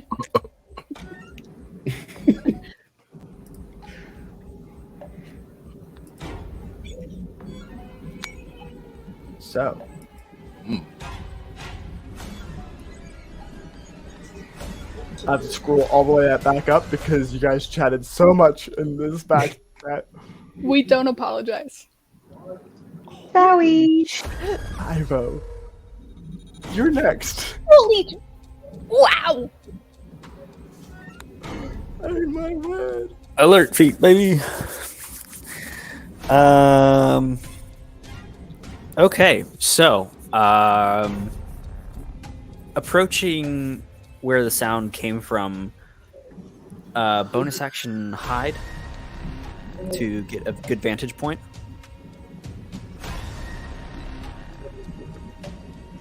Go ahead and give me a stealth check.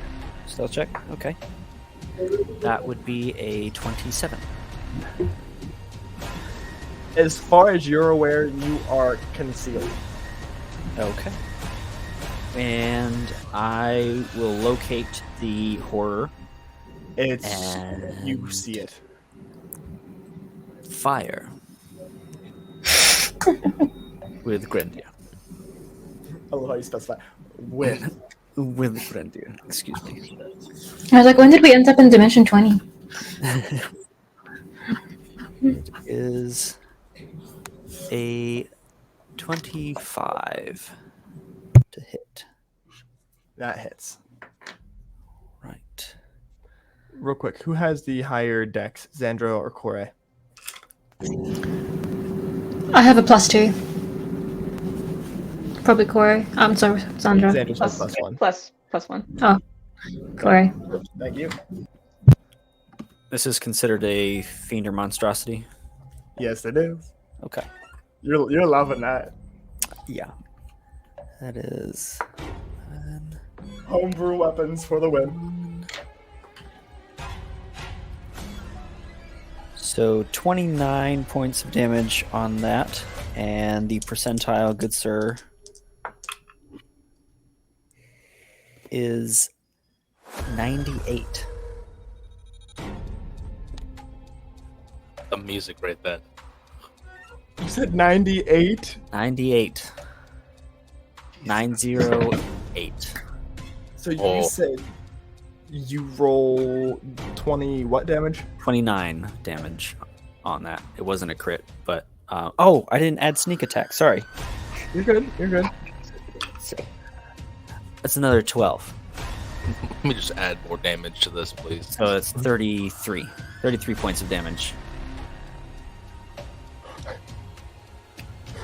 33 damage, and you rolled a 98. I've been waiting for this moment. I'm like, Give it to me. a kid on Christmas. Give it. How do you shoot this arrow? I'll come. Where am I coming from? Am I coming from above, from a side room, from below, side room? So the horror was standing on the bottom landing. of the stairs, Okay. staring up, and then Siggy literally jumped and glided down the stairs to attack it. Cool. So as Nimbus jumps up to follow the noise, Evo, quickly following in his steps, quickly overtakes Nimbus, kind of using the walls and the rafters. He'll come in below something and kind of climb down a column or something and just peek out from behind it.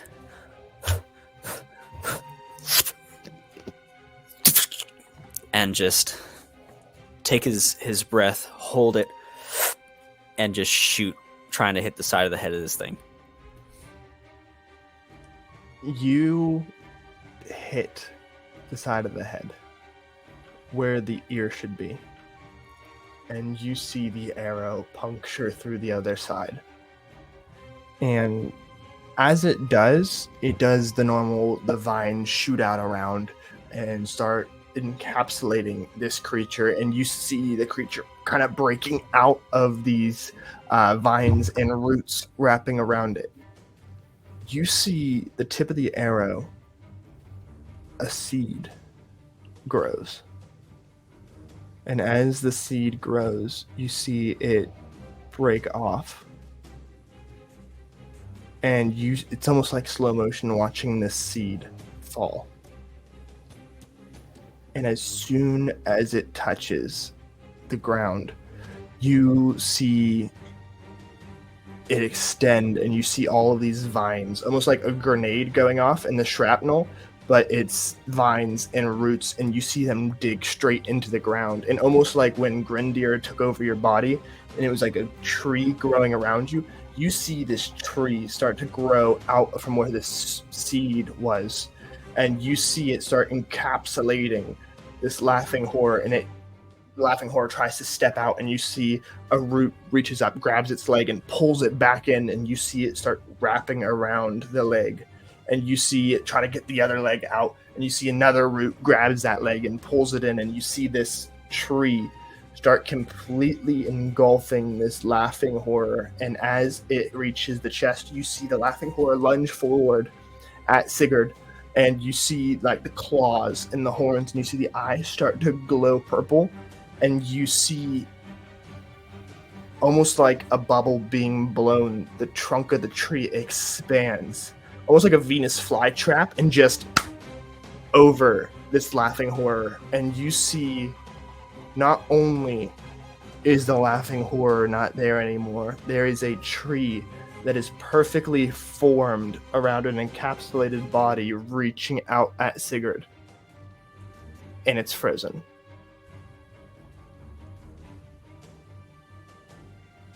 You probably saw Sigurd just have a moment when the thing launched at him. He was just like, ah!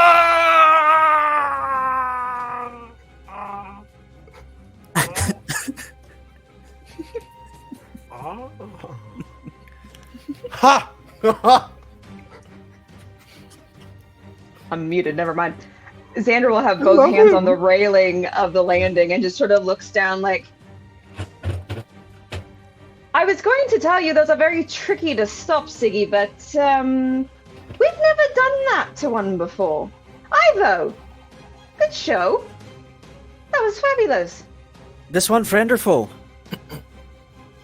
Which one? The one with the wings? The big one, yeah.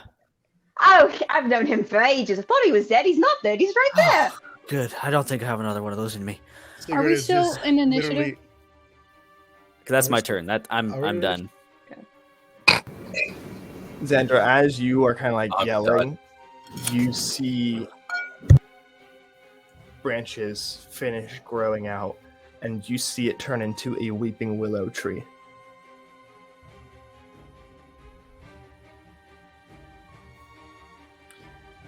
Sorry, it doesn't go with your decor.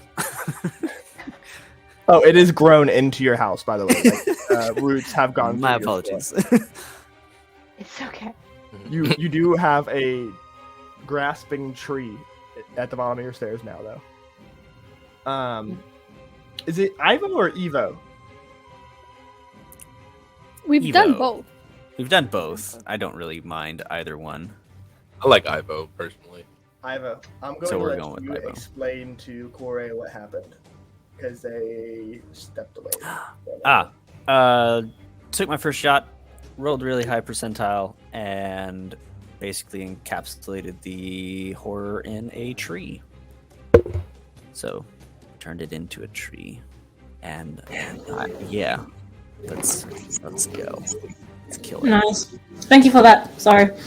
No, You're good. You're good. Ivo, I would say you probably used about 10 feet of your movement to get in position. You hear a clattering in the back room where Briar is.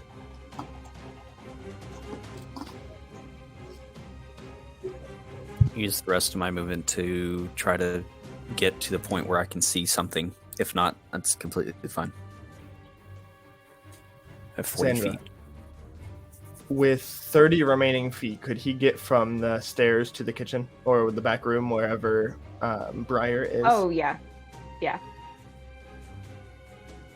Ivo, how do you rush back there?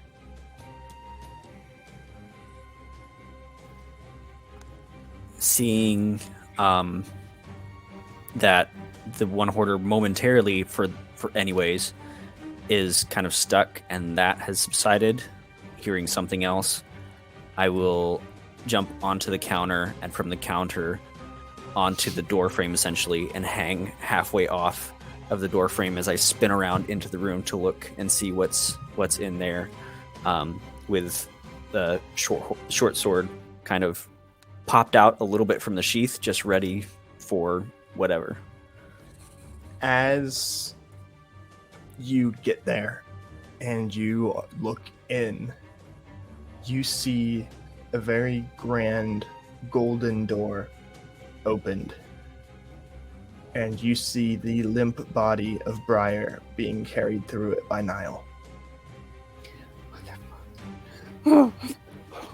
Oi, you! Ugly!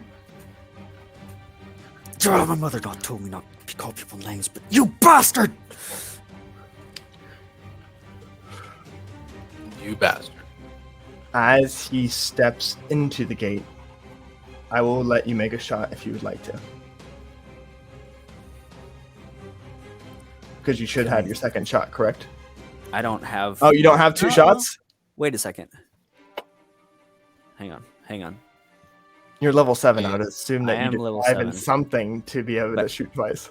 You're No, a ranger, don't I you have two higher shots? initiative. You've got an extra attack. At level 5, I'm not a level 5 ranger, I'm a level 4 ranger, level 3 rogue. No. Never mind. Never mind. Sir DM, I just have one. I'm assuming this is happening too fast. I know my turn. I think it's next. Would I be able to get there with like 35 feet of movement? I mean, I had 30, so... I'd say yes, because it would take 5 to get out of the stairway. And I have 40 feet of movement. Yeah. I'm just one here. And you're literally last with your I know. initiative of 3. Uh, So, Ivo, you rushed over. You witnessed this happen. You called him a bastard. Do you say or do anything else while you're there? I've used my movement, my bonus action, and action. I I can't will do anything say, else. nobody else is gonna know he's back there if you don't say anything. Question. From where I'm pinned into a wall, can I see through that doorway? Ooh. Xandra, Yes. it's your house. You're just gonna start saying yes for everything. Oh, yes, I He am. hasn't asked you yes or no. Yes, of course I can do that. The wall's invisible. Let Oreo can see whatever Oreo wants to see. Oreo, you see Ivo open the door and yell, and as you look through, you see Niall carrying the limp body of Briar through a dimensional door. How far is he from me? 30 feet, as Xandra would say. Shadow teleport, 30 feet. Technically I'm no speaking, longer- it's not your turn in initiative. I know, but like, All right. So with my Ziggy. movement, You're up. With my movement, how close would I be able to get to this fellow? Within 10 feet, and glaives are within 10 feet, right? Mm-hmm. So yeah. You're within 10 feet of Niall carrying Briar through the dimensional door. How is he carrying him? Both arms. Like both arms? Yep. Princess carrying. Oh, I thought he was just like dragging him. No, he just lifted him out of the coffin and started carrying him. Dude swole.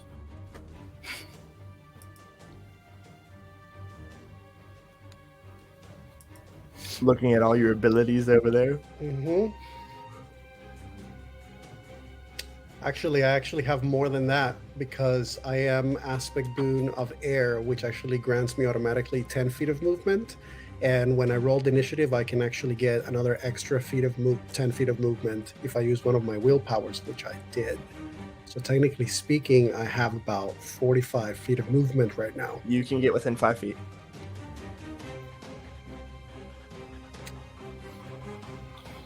I want to attempt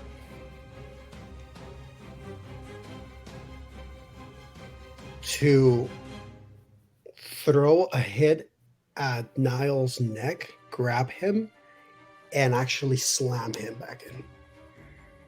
Like, I want to grab and just... So you basically want to grab him, spin him around him, and throw him on the ground so he can't get out of his door. Yeah. Go ahead and give me an attack roll.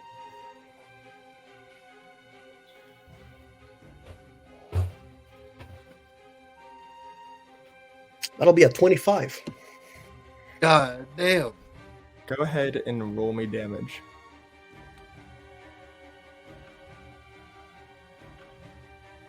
So it's just with a hand, so that's just going to be 6 points of bludgeoning. Because no, sorry, I have claws. Yeah, you do. Daddy, sorry. That's max damage too. So that's a total of 9 points of damage. And what are you doing with him?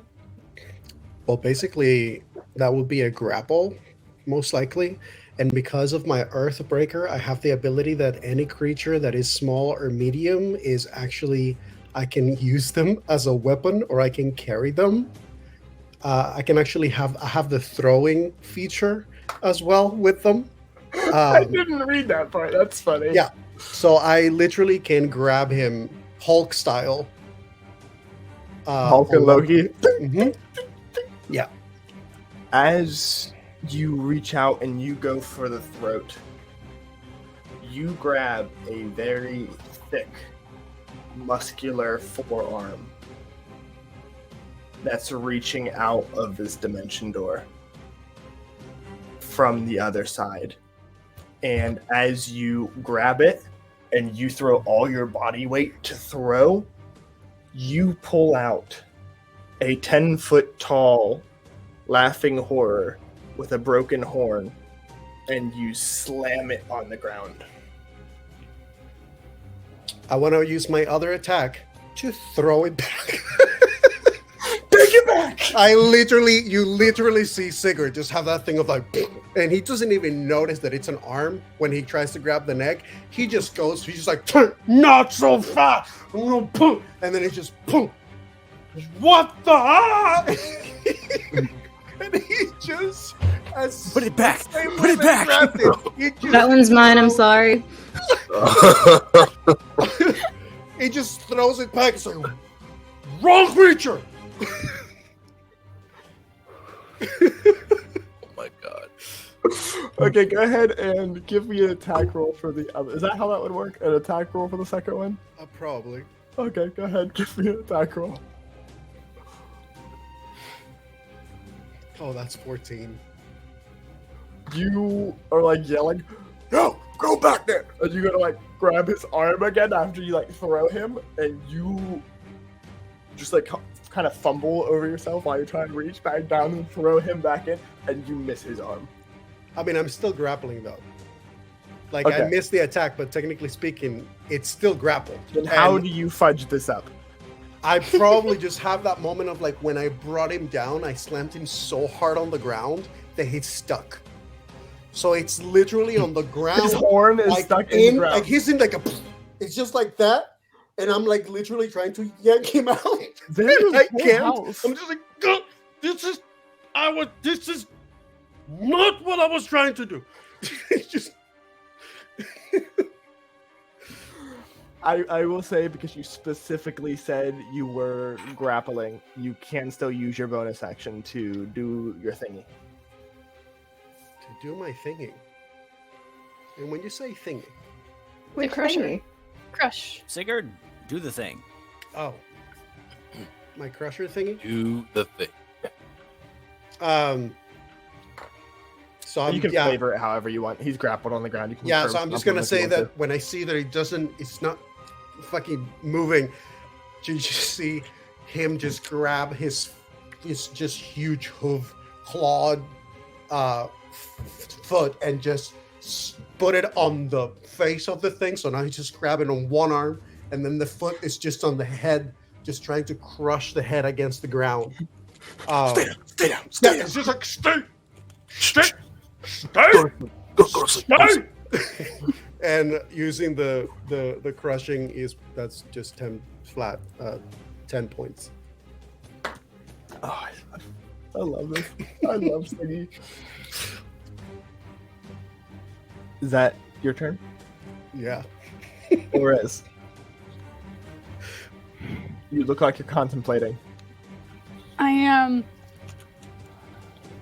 Okay. Obviously, I have to get there.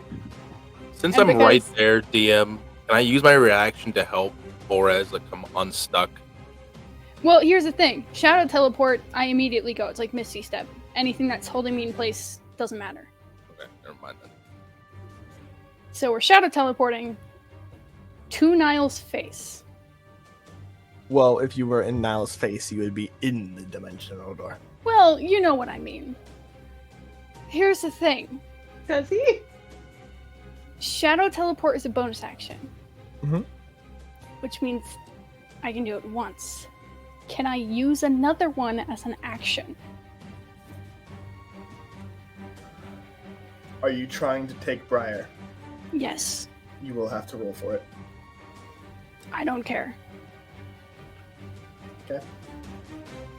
I am gonna roll for Niall. You have to roll, and whoever wins wins. I get advantage on this roll. That's fine. Because when I use Shadow Teleport, I get advantage on my next roll. Come on, dice. Am I adding anything?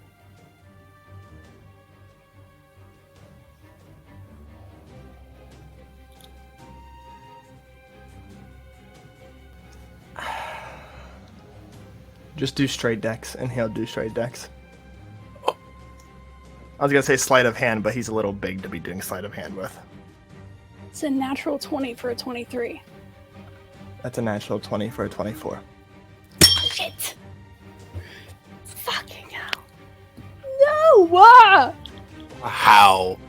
Hold on. You Hold are on. Hold on. kidding I have a me. thing. Hold on. Hold on. Hold on. So I have a close. thing. You guys So did this you- Martin too. you were robbed. Natural 20s. You were robbed. And win by one. Oh my Hold god. on. I knew it Hold on, was when me and hold on. KJ are both making the same face at each other, like I'm over here with like that cocky sit, and they're over there with that smirk, and it's like, okay, it's literally gonna be Dex.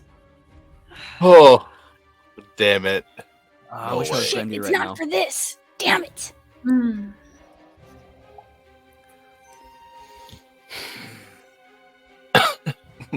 Core.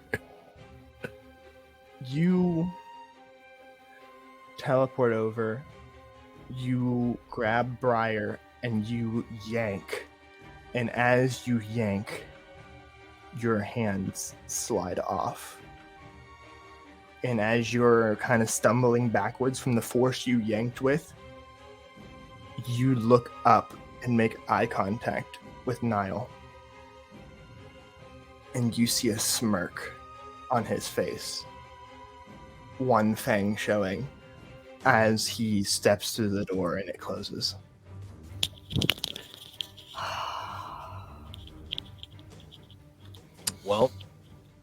Correct. Another reason to go kill Niall. You are up. I was about to dispel magic that door. I'm annoyed. He rolled a 6 for his initiative, which was 1 point higher than yours. Silver. What is the... We don't have a long rest. I don't know if I have any more silvery barbs left because I used them all for Ivo last session. And too late for that anyways. Is the 10-foot laughing horror still with us? Or was Yes, it- he is still getting his face curb stomped by Siggy. that one's mine. These laughing horrors, do they count as fiends or undead? Yes. Corey Chris is is fine. Corey is going to draw the windpipes and start playing a distorting melody to cast Dissonant Whispers. If that laughing horror can make a Wisdom 16 save, and among those whispers is woven the very haunting script of "You shouldn't have followed me." That was a 9. Give me damage. Those Dissonant Whispers at the 3rd level.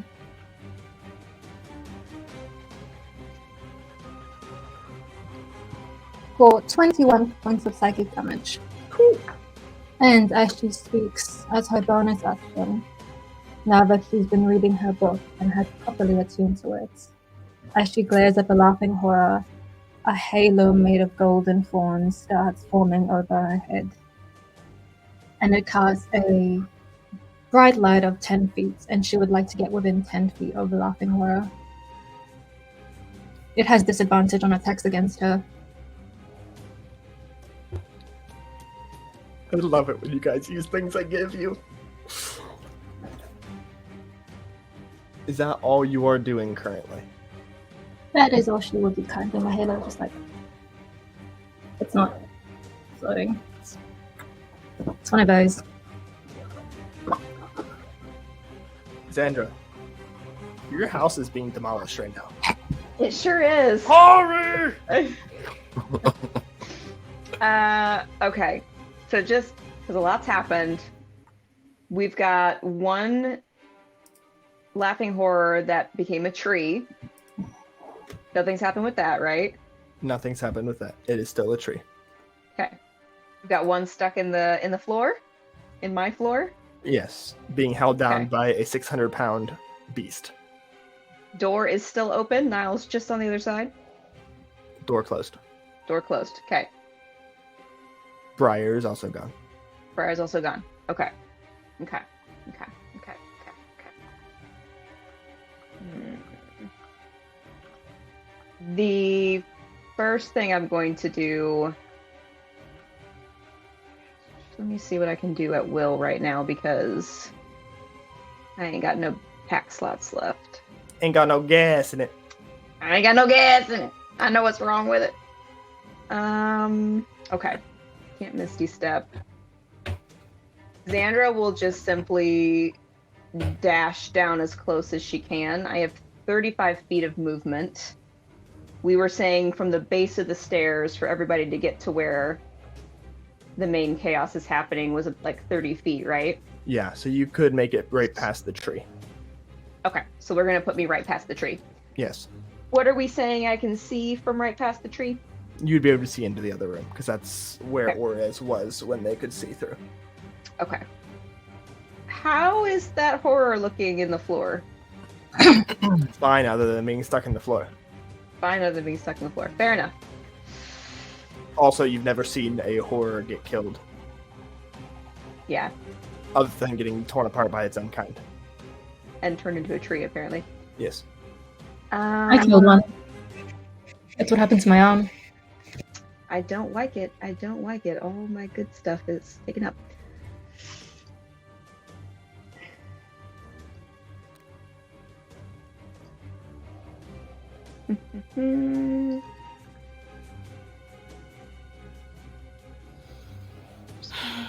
Sorry, I'm just making sure I'm not forgetting anything that I have.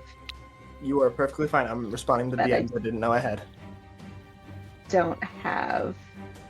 a lot from this distance.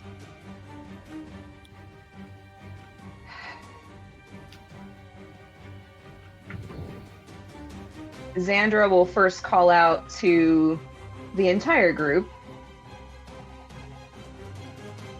Whose horror is that in the floor? Did anybody see whose horror that was? I was up at the stairs. Who's horror? Which one is it assigned to? Did we recognize it? Corey knows the big one was hers. Chorus. It has an odor? Can they take it back? Would love to, darling. Unfortunately, Siggy, they are like, in a way, Parasites. stuck to us. They're like parasites on us. Each of us have one. The one that was in the tree, that was mine. Trust me, you don't want one. No, I don't. But I got this one right now.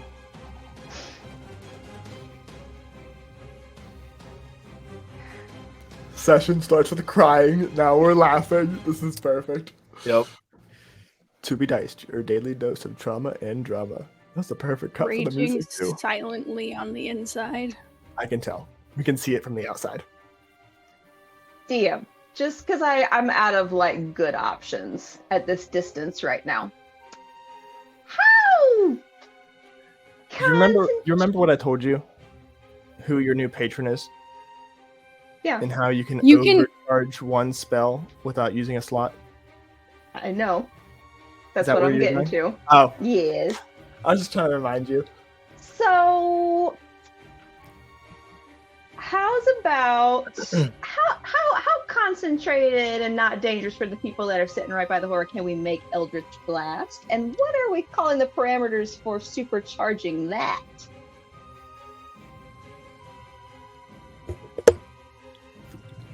Like, if I wanted to Didn't do think like about that, did you? a laser shot of it to right at its head. Okay, the D4 has decided, Okay. and the D20 will decide if you hit. Okay. I just need to roll a d20? Roll the hit, whatever the plus is for the Eldritch Blast. Oh, okay. Sorry, the way you said that, I wasn't sure. Yeah, you're fine. 21 21? Okay. for that the hits. first hit. Because I get The- 2. Well, you can only overcharge. Well, That's what I was we'll gonna- okay, I was going over- to say, do we supercharge one blast or both blasts? Well, seeing that one blast has, what, 2 bolts to it? Yeah. Okay. Okay, the dice have decided again. Go ahead and roll the hit for the second one to see if you successfully do this. 25. The second one hits. Go ahead and roll me damage for the first one. And times whatever you get by 4. Hang on. Calculator, because brain don't like math fast. 32. Roll damage for the second one. Mm-hmm.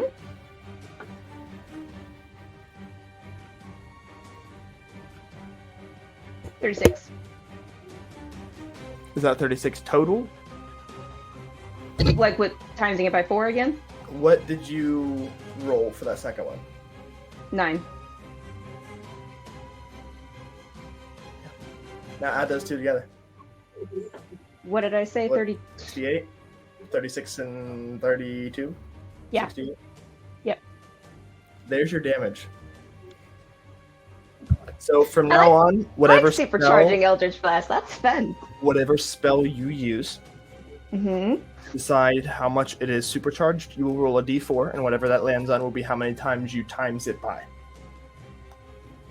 So you'll roll your damage and then a d4 and times it by whatever number that is. That will be your supercharging by your True. patron. Would that be like Cool. by a minimum of 2? Yeah. Okay.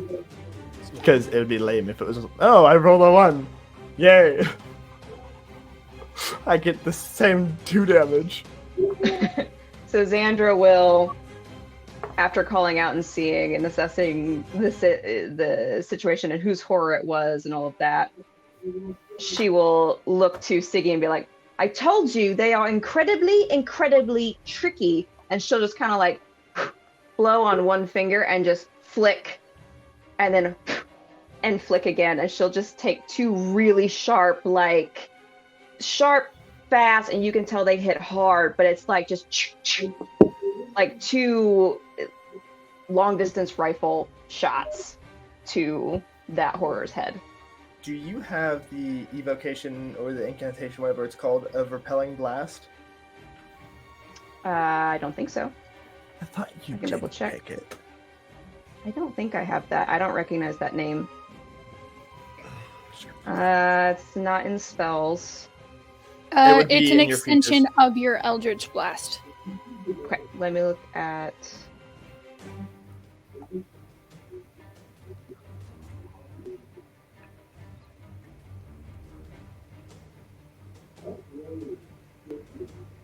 I don't see anything by that name. I'm looking real quick. Give me just a second. Okay. It'd probably be under pack spells or something. The pack feat. I'm just going right into character manage. Eldritch evocations. I forgot you had the thirsting blade. No, you do not. Cool. We're good.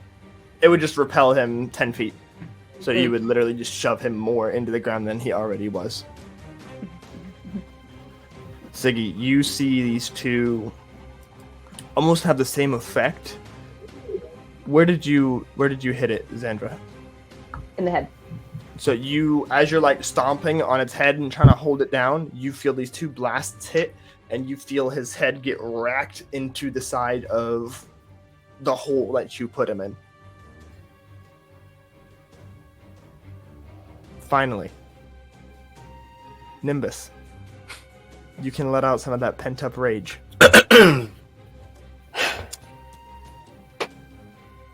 Well, seeing as how he finally is going last,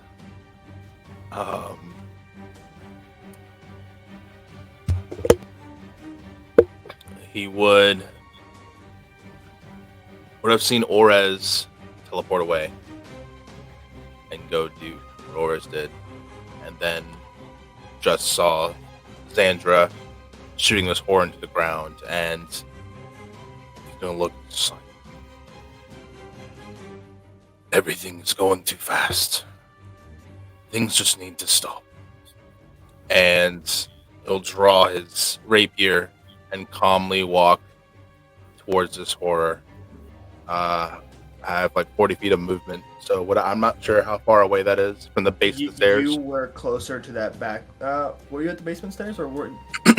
I was coming down the stairs with Ivo, so if Ivo... You were in a different room, you weren't at the stairs, so you were coming through a different room. It would take probably about 25 feet to make it to the horror from where you were. Okay, well, then I have that. So he'll calmly walk across this open space to the horror.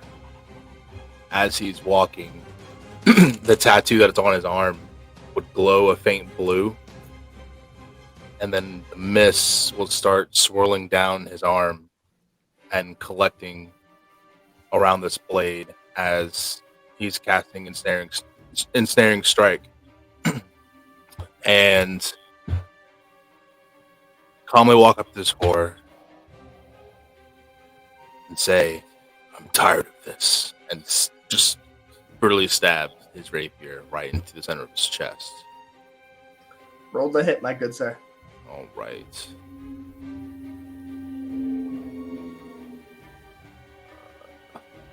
Shit, hang on.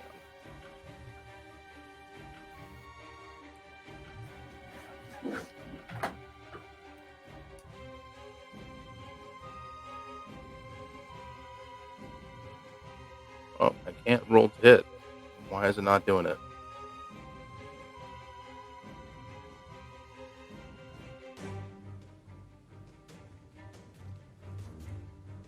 Okay, there we go. That's a 15. To hit? Yep. It misses. Oh. You can use your flippy floppy coin to gain advantage on that attack if you would like to. All right, But we'll do it so. will give the DM disadvantage to use back against you. Just a reminder. That is fair. I'll do that. Okay.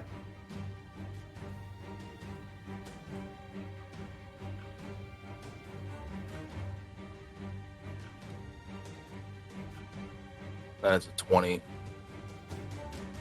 Right on. So I'll do 1d8 plus 3 of damage, which is a 6. Plus, you have to make a strength saving throw against my spell save DC. Which is what number? 13. He rolled a 22. Damn. Well, he's not ensnared. He's a beefy boy. Yeah.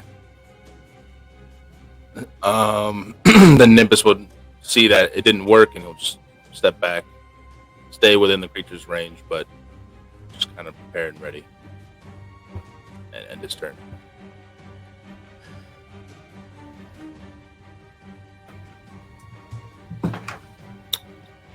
Siggy, you feel this figure start to sit up.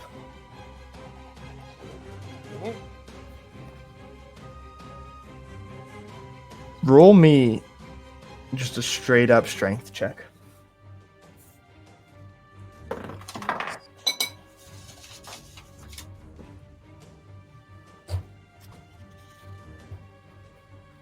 a 14. You have the flippy floppy if you would like to use it. He rolled a 23.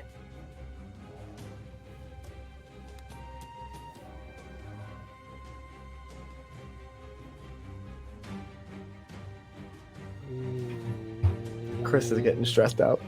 I'm so mad that I'm not playing Eric right now because I could help so much with buffing my party.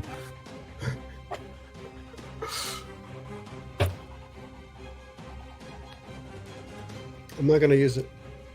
Okay. You feel this figure sit up, and as hard as you're trying to hold him down, he doesn't even need to use his hands to sit up and not push you off because he's not getting out of your grapple. He was just sitting up. And he makes a fist with his left hand because you're holding his right, and he swings up to hit you right in the face. There's a dirty 20 hit. Mm-mm. Fair enough.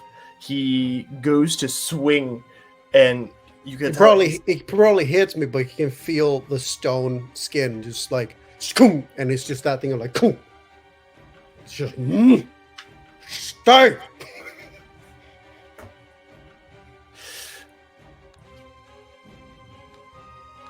I have with your passive, when he yells at him to stay, you can see this laughing horror's jaw start to like move, almost like to re-get it socketed. And it's almost the same motion that it does before it laughs out loud. And it swings its fist again.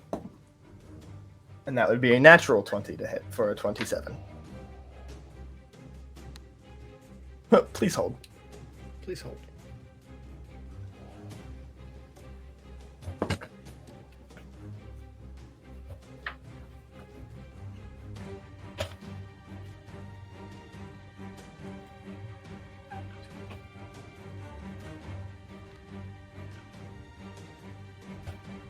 Yeah, that hits. You get hit with 24 bludgeoning damage to the face.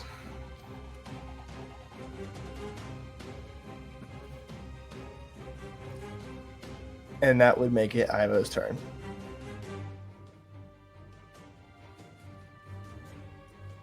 Hanging on the door frame, seeing auras do their best to help, and Niall succeed in leaving. Deep-seated rage begins to fill Evo's belly. Corey, you've seen him angry before. His hair begin to tussle and stand, the sight of Evo, his eyes look the most feral you've ever seen as he begins to breathe deeply.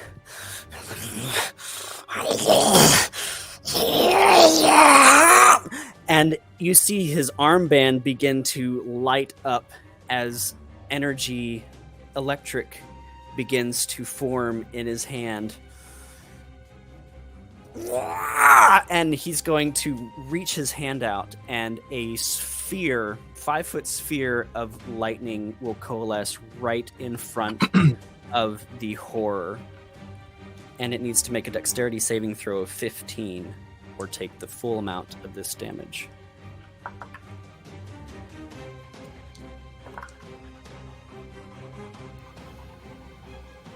That'd be a 5. A 5. He's not a Dexy boy. 42 points of lightning damage from the ring of shooting stars. I was like, wait, what is he using right now? I'm like, Orez has the chain lightning. Where is his lightning coming from? You said You 42? gave me this 42 points of lightning damage. Oh, I love it. This is why I give you guys things. And I used all my spell slots in that last battle, so I don't have any to use as a bonus action for Hunter's Mark. That's wait, can I use an offhand attack as a bonus action? Yeah. Then I will straight in and try to if I remember stab this correctly, thing you as just deep as I can't can. add any modifiers to it. It's just a Proficiency, straight yeah. damage. Okay, just the straight roll.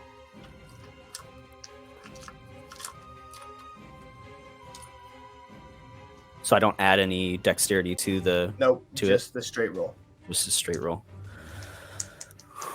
At least that's what my DM had me do whenever I make offhand attacks without dual whatever. That is a natural 20, my good sir. Give me the damage. Okay, that's where's my? You know, I was expecting a lot more nat ones after last session. That's true. Let's see. Swords, 1d6 plus 5. Ooh, I get to add the Colossus Slayer to it. Sweet. Right? Yes. So it's 1d6 plus 5. So that is 10 plus the d8 from Colossus Slayer. 18 points of damage from the short sword. As he just leaps off and attaches himself to this 10-foot thing and just starts stabbing. Just he's angry. You took his boy. I love you. That's my dad. An angry little fellow you got there. Siggy's just like, I don't know what's worse, laughing horror or this little thing. Siggy's like, that's a lot even for me. Oh, just wait. Oh, just wait. Speaking about That's my turn. Eternities, Yeah. Siggy, you're up. Hi.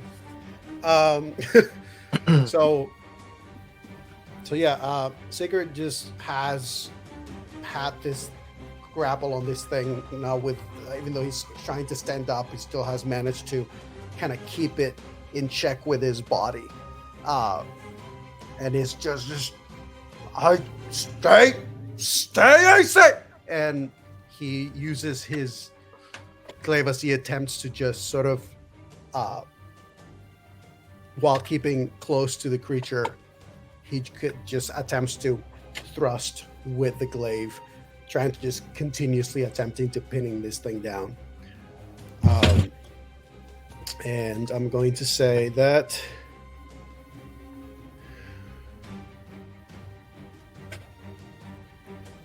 I'm going to do a devastating swing for this too. I mean, why not? Yeah, that's a 25. Use the I tools. missed. Yeah. So sorry. It hits. Better hit. It uses shield on itself. What? No, it doesn't.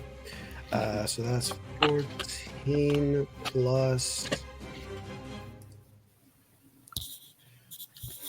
That's 21 points of slashing damage. And I'm going to spend...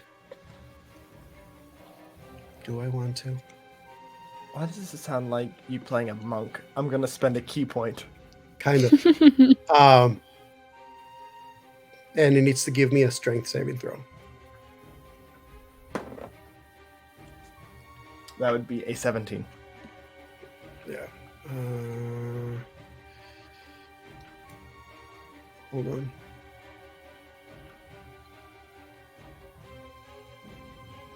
She's 17? Yeah.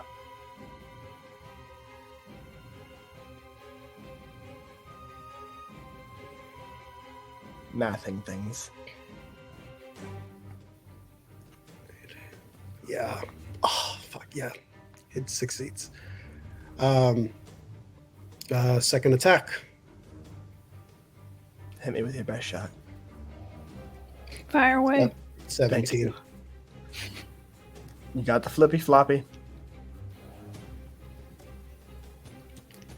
Sure, what the hell not? Now I have disadvantage to use again. Is that that one? No, it's just an 11. So that's a file. But I still haven't grappled. So as the bonus action is, I'm trying to throw this thing, and I try to use my leg to keep this thing down. With that closeness of it, I just give him an extra 10 points of the crushing damage from my earth feet. How do you want to do it?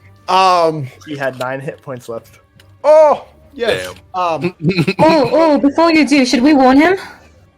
He doesn't know. It's in the moment. Yeah. Oh no. So you just see cigarettes. Don't kill him. Don't. So it's like Don't let it be "Stay you." down, and he just stabs, and then as it's kind of like slowly going down, he just starts stomping with his foot. Or is on your this next? thing. Just boom, boom, boom, just continuously just hitting on this thing to try to make it stop. I You will say say, nothing. I will put this out there. You are using bludgeoning damage. Yes. If you just want to knock it unconscious, you can.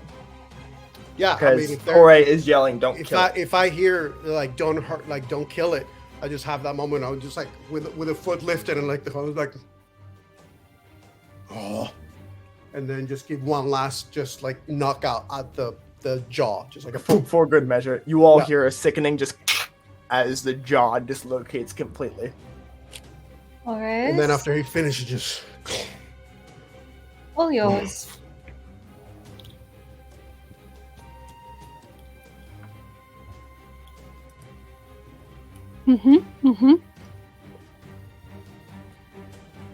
Here's the thing. We've been waiting for this moment for so long. Yes, I have. You have no idea. You're We've been welcome. waiting and waiting and waiting. Everyone's been taking your kills. Here you go. This is the first thing Oris has been able to kill this entire campaign. Oh. Actually, yeah, that is. It is! Every corpse eater somebody else killed. Every Aw. horror so far somebody else has killed. Baby's Yeah. first kill. The serpent kill. parasites. Not somebody else baby's killed. first kill. they grow Okay. up so fast. So, after Niall smirks and succeeds on Dimension Dooring, still with the intent to have Shadow teleported Ryer back after the slip of the hands, there's this moment where it seems like Aura starts to glitch. And as they teleport, It's doing a thing. they kind of Yes, glitch Siggy, let to them a- do the thing. they glitch to a few different places. Normally when they shadow teleport, it's just like they meld into a shadow and reappear somewhere else.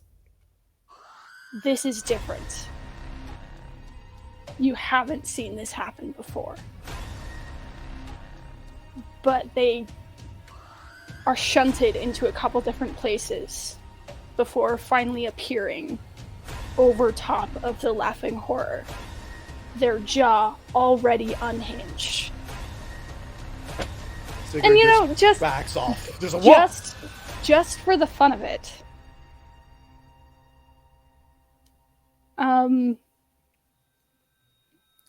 Isaac, if you will allow this, can I Just have yes. everyone roll a charisma save? Just yes. Yes, please. Nimbus. I would do this for you. I would say that Nimbus would probably have advantage. Nimbus will have Hey. advantage. That was 18. Isaac, I'm good at those. 16. You flipping? 27. you know those nat ones you were talking about? Yes. Took you longer though. Come around was and the bite save? me in the butt. What was the save DC? I was rolling an intimidation check, because that's what happens when I use Terrifying Unhinge. The So what'd you only roll? person that succeeded was Xandra. I'm 16. Because Xandra's not afraid of the little scary one. You succeeded by 1. Oh, barely. Ores, What the hell? what does everybody else see? Have all of you seen the art that I drew of Ores?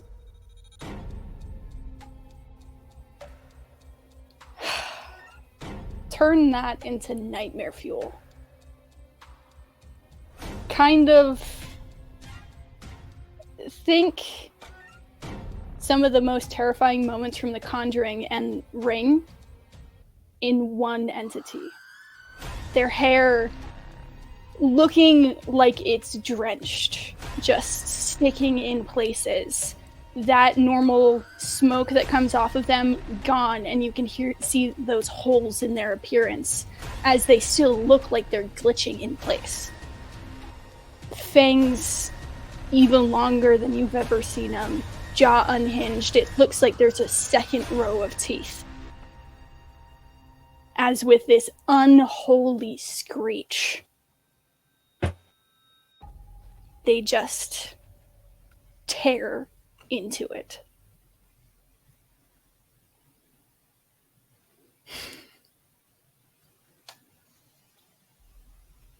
We're gonna do this one by one. Sigurd, how are you reacting to this right now? Reminder that you are terrified. You are frightened of me for a minute. And he This was is- turned to stone. This is him literally becoming incredibly still like a stone, part of because he's frozen out of terror. Like it's just that moment of like, what is it? Oh, and he's just has that moment of like, maybe if I don't make any movements, this thing won't eat me. And it's just that. And Grant, this is a gargoyle, incredibly good at becoming still, and his stone is stone right. His skin is stone right now, so it looks like he just literally became petrified because he actually did. I thought you were saying his stone is stone right now, like his stone face is stone. Like, The stone is stony. Stone. Yes. Nimbus. So, for the second time today, Nimbus is racked with absolute abject terror. And almost the same level was when he saw Kai's. He just couldn't do anything and dropped his rapier, fell to his knees, and just like, holy shit, we're done kind of mentality.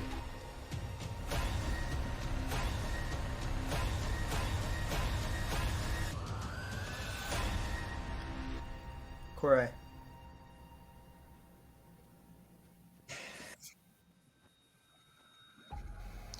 Cora is frightened of you, but not for the reason you might think. But upon seeing what you're doing, her halo glows, her halo dims. She turns around just to have her back to you and just closes her eyes. She can hear exactly what's going on, but she's turned away. She's not looking. Just letting it happen.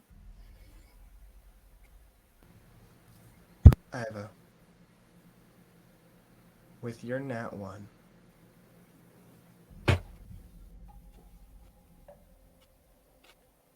What's going on?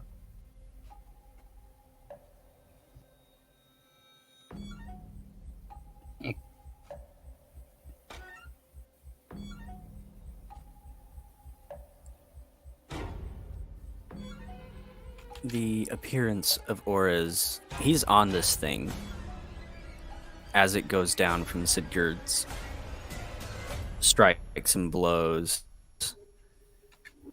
getting ready to plunge the short sword that he has in his hand right through its heart. As Aura's appears above the body of this horror, chill runs up his spine from the tip of his tail all the way to the point of his ears.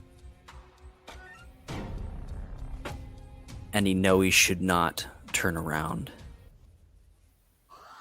But everything in him does. As he drops the sword, drops on all fours, and not making any sudden movements and not breaking eye contact with Orez, does not recognize them any longer as a friend. His back curls like that of a cat when it's cornered, and he begins to back away slowly until he gets under something in a corner.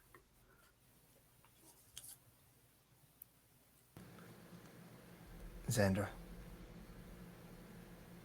you see everybody's reactions. How are you reacting? Xandra will have a split second of fear. It will be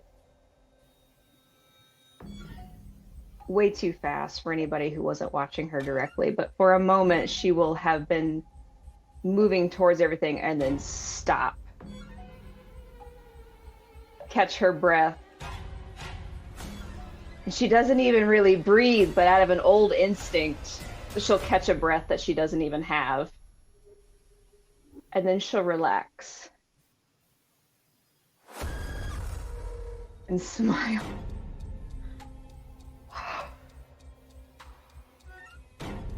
That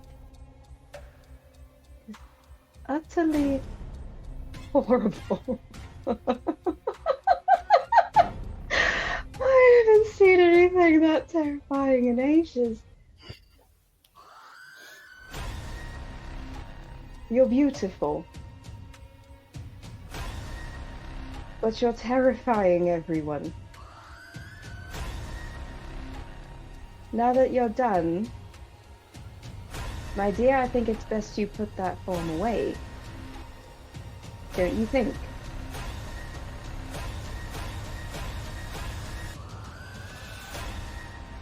Auras just looks up at you. This feral look in their eyes.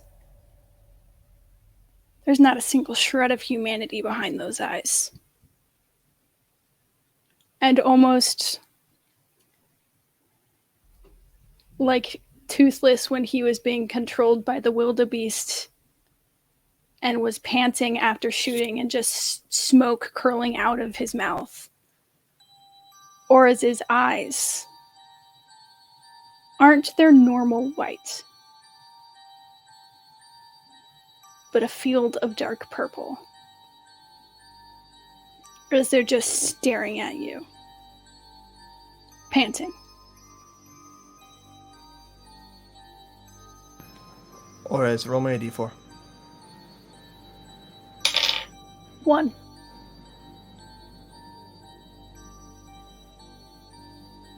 Thank you.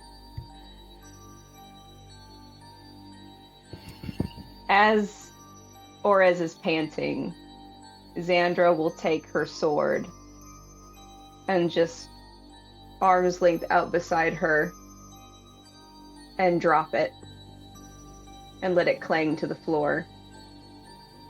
And then she will slowly sink down to her knees. My dear, I did say you are terrifying everyone. You performed beautifully. As we agreed, you would be the one to kill them.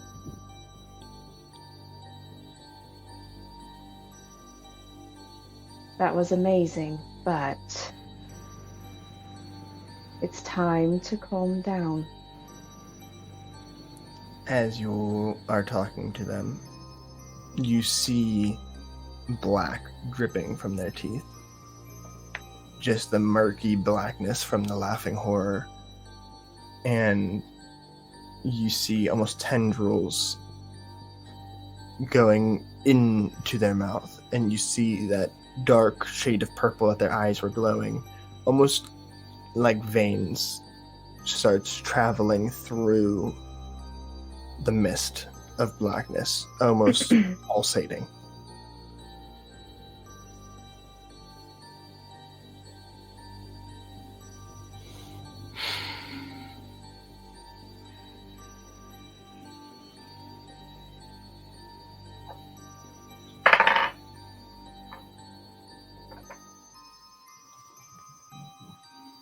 You can tell that they are listening and understand what you're saying.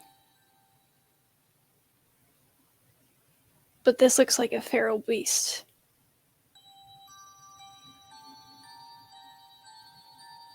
Xandra will sort of now crab walk slightly and slowly, a little bit awkward, staying low.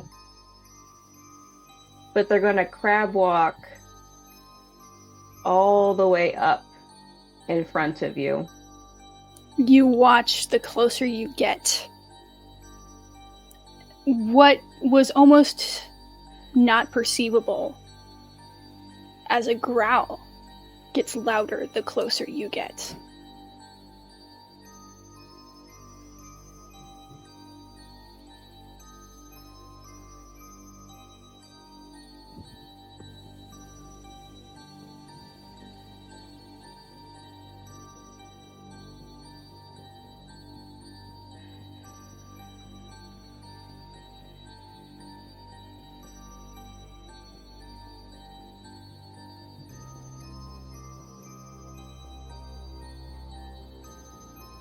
Xandra, now being right in front of you, will reach out her hand and just slowly stroke your arm.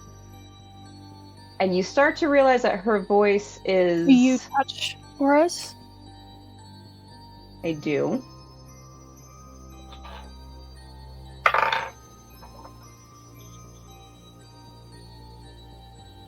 Does a 17 hit? Yes.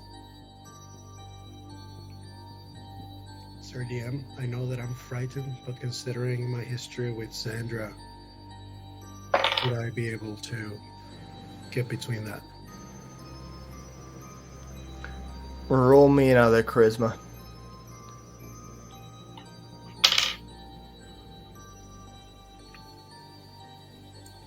Never mind.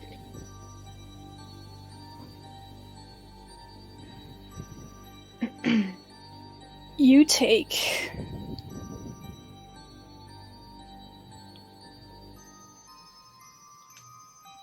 Hold on, math is hard. Where's my stuff? Give me my stuff.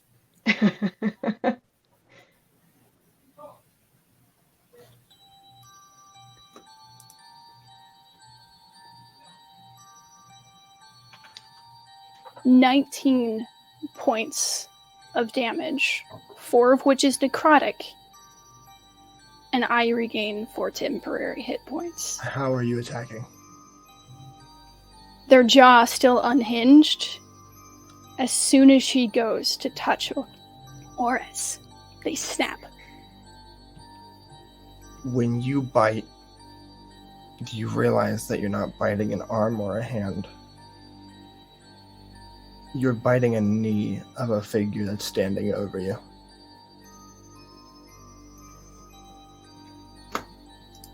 And as you glance up, you see this figure.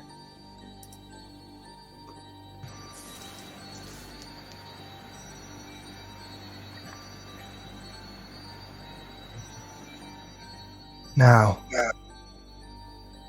I wouldn't go around biting your friends if I were you. I made a promise to somebody, and I plan on keeping it.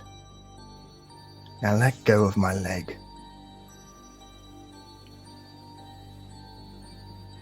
You kind of just tear away, not just letting go, but tearing skin. Or as you tear away and you look up, I need you to make a charisma saving throw. Kore, knowing what she knows, does she recognize this figure? I was just about to ask that. You do. You both do. Okay. Kore sees this figure and just bows her head. Lord Paimon, we did not expect you to make an appearance on this realm. It's a natural 20 for a 23. That is also a natural 20 for a 32. Mm-hmm. Intimidation. You are Mhm. frightened of this figure and the demon that's hovering over his head. Cool. Kore just... How does Orez react? In their current state,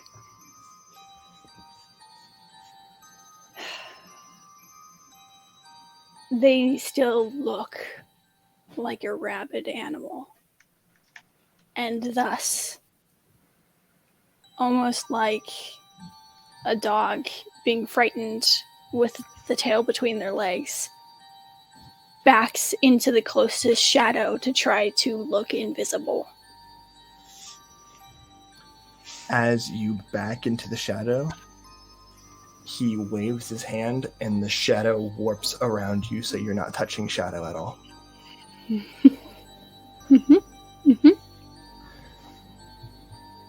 You can't attack friends and then try to hide from the things you've done. And he kind of glances around at the group, at Sigurd, Nimbus, Kore, seeing Kore kind of bowing, nods his head, looks over to Ivo. You made a lot of promises, haven't you? Looks at Xandra and looks back at Orez. I am a man of my word, and I promised Briar I would look after you. Especially you. Looking directly at Orez. I am Paimon, the god of oaths and promises. And I hear everyone made, everyone kept, and everyone forsaken, looking directly at Xandra. No matter how small, your word is your word.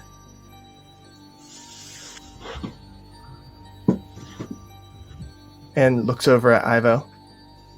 I have yet to see one that you've broken.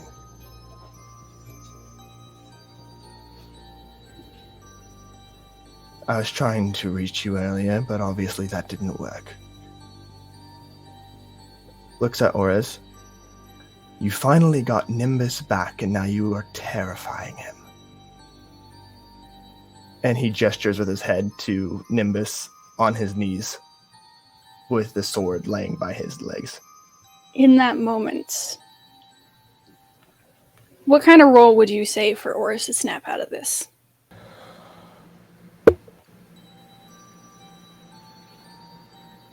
Just give me a flat d20. At advantage. I was going to say, if it's lower than whatever DC, I'm going to use the flippy coin. That's fine. 15. Because Nimbus was here, it was 15. If he wasn't, and you weren't holding eye contact with him right now, it would be harder.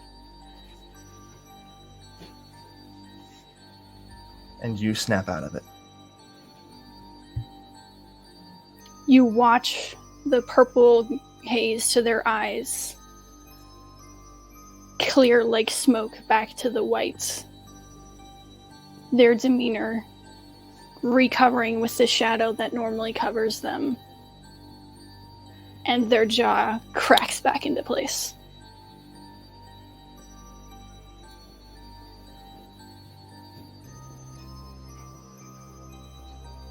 And they just make eye contact with Nimbus, holding it.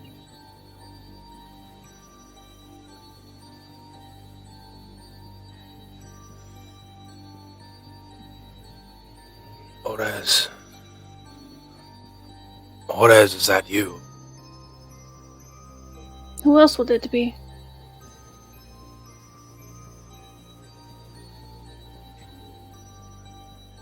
Well, you were not yourself. It doesn't happen often, but sometimes it happens.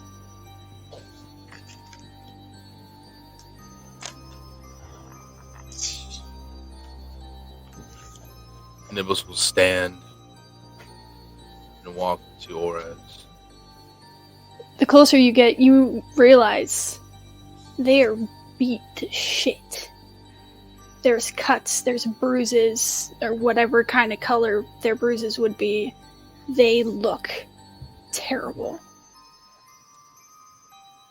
As Nimbus realizes this, his steps quicken and he rushes to Orez's side and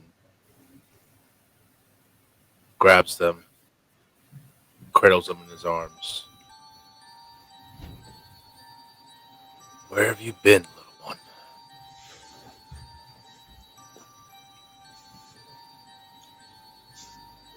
Around, thinking. It's hard. Everything that I know now.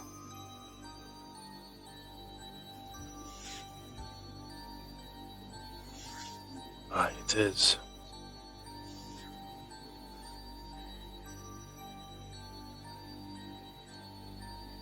Come, let me take some of the load.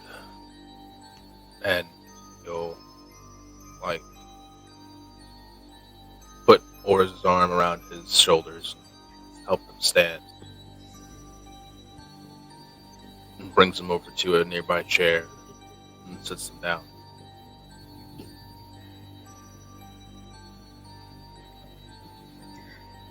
Clara is going to go towards Ivo, who I assume is still under whatever shelter he's found. Is that right, Chris? Yeah, seeing Orez kind of go back to normal, he would have come out from under it, but is still very much up against it with caution. She will go to you and kneel before you and stretch her hands out and say, "Come on, Ivo. But nightmares will pass, and the moon will shine again to greet the sun as it rises." And you get the idea that this is something she was told growing up, when she was in that same place of fear. And sort of just coax you into her arms. You would have heard this probably a few times in your time together. And as you begin to speak that phrase, muttered and under his breath, as he kind of clears his mind, he'll basically say it with you.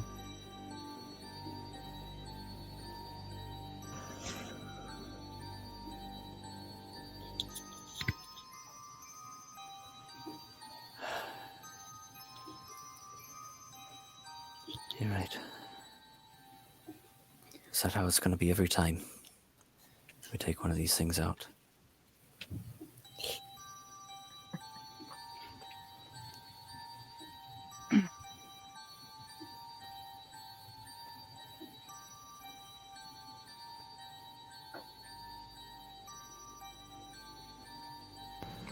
I don't think she heard you. Oh. I was going to ask, is that how it's going to be every time we take one of these out and leave Orez to finish it? Better they do what they were made for. How And loud gain are you power. saying that? You're If I don't- distracted. You're being not startled. Well, Horace was gonna answer, but Ivo, you said that out loud? Yeah. Just Cora's conversation reply- between you and me. Yeah.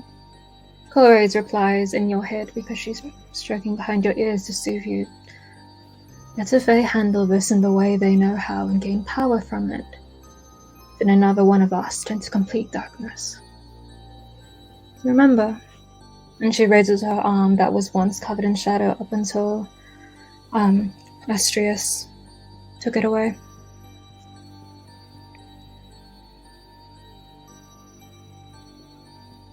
This is the first time they've done this. We don't know if it will get better. In time, with practice. True. The individual that popped in here in front of Orez with the demon above his head is still there, correct?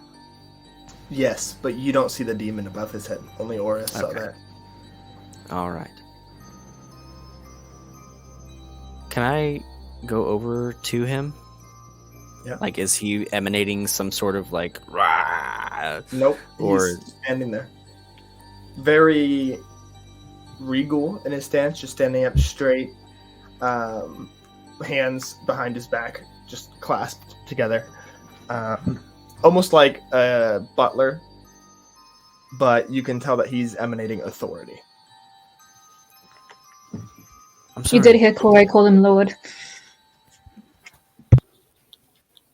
I'm sorry, my lord. I didn't catch your name. My mind was elsewhere. And he's going to reach out a small hand to shake. He is going to glance over Payman and reach his hand down to clasp your wrist. And one more time for Christopher, the player, because I didn't hear that. Payman, P-A-M-O-N. No, P-A-Y-M-O-N. Payman. Okay. Lord Payman. Just Payman. You said something. Payman. Evo around here. Just call me Evo. Or Ivo, either one. My friends call me Ivo.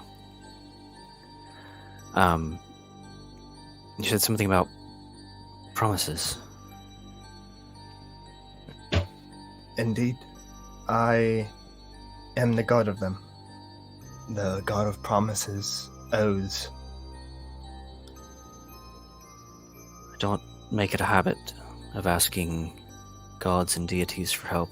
In fact, I didn't really think they were real until very recently. We've been dormant. I have one more promise to keep in my lifetime. And I'm wondering if you might help me keep it. A dear friend of mine was taken moments ago.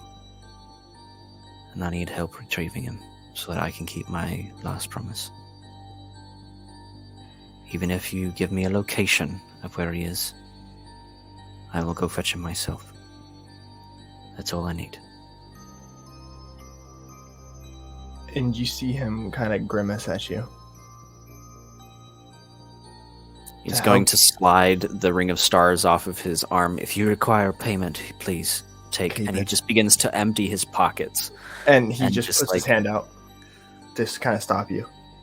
And it's the first time you saw him unclasp his hands, other than to shake yours.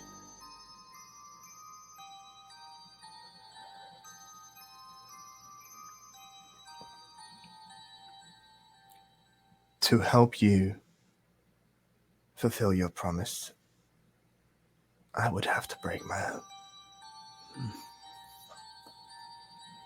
I told you, I promised a dear friend that I'd watch over all of you.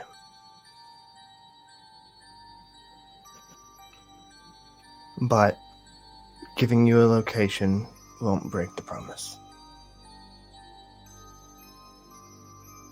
Xandra would know where he is. From back in, what do they call it? The glory days. Indeed, I have an idea where he may have gone. Lord. Payment. Ivo. I'm going to tell you something. And before he does, Xandra, you will feel a rush of relief go over you as you feel the mark in your neck start to close and drain and slowly leak down your arm and out of your fingertips. And Kore, you feel the same sensation. As now, 3 of the 4 people marked in this party no longer are marked.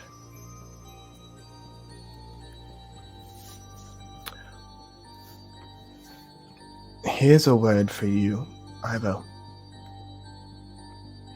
Do you want to know what's stronger than time? This is some sort of riddle. My dad was always good at them, but us kids weren't.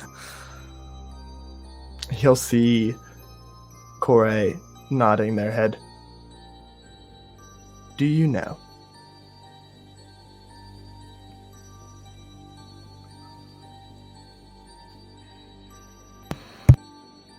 Do I know? Do I know? You're like, do I? No, the deer has no idea. Koi might. Then no. He And time glances stop. over the 2 of you. Time can beat time. And he glances over at the 2 of you. Memory. I promise. If you promise somebody something, does it matter how long it takes to fulfill that promise? Does it matter how many years, how many decades, how many lifetimes?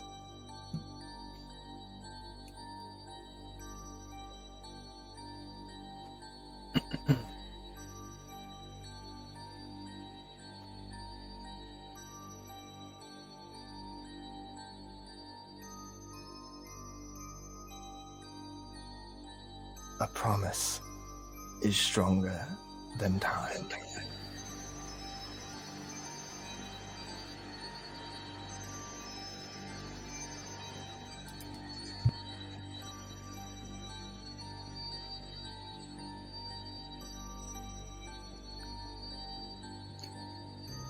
Did the goddess of time happen to make any for her daughter before she was taken?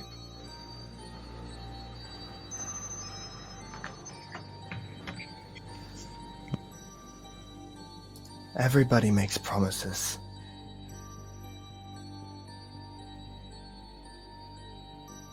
As I said, some are unfulfilled. And as much as I want to help fulfill, what's done is done.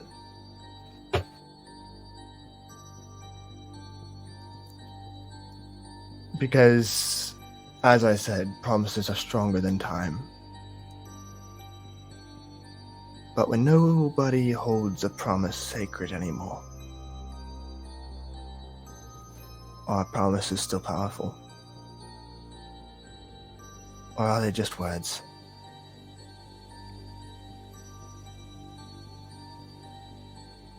You say that promises are stronger than time. Well, that may be true for someone that has time. Does that also go for people that don't and reach the end of their lives before their promises are accomplished? What happens to those promises? Are they simply broken? Or they just go on in perpetuity in some sort of purgatory? you see him lean down to you, kind of crouching. Ivo, I want you to make me a promise. One that you have to keep. Make me a promise that you cannot back out of.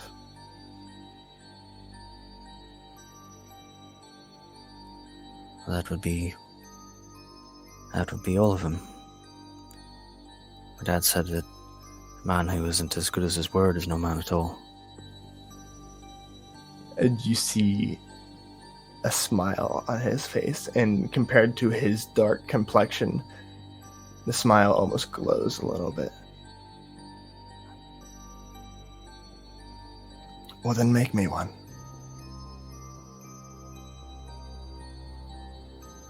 Will it help Briar? In the long run, yes. Then ask what you will, and you'll have it promised. That's not how this works.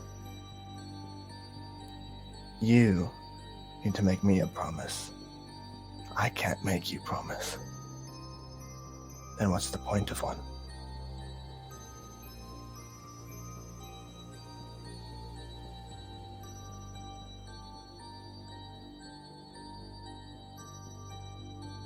I promise the sun will not sit on my days until I help Briar.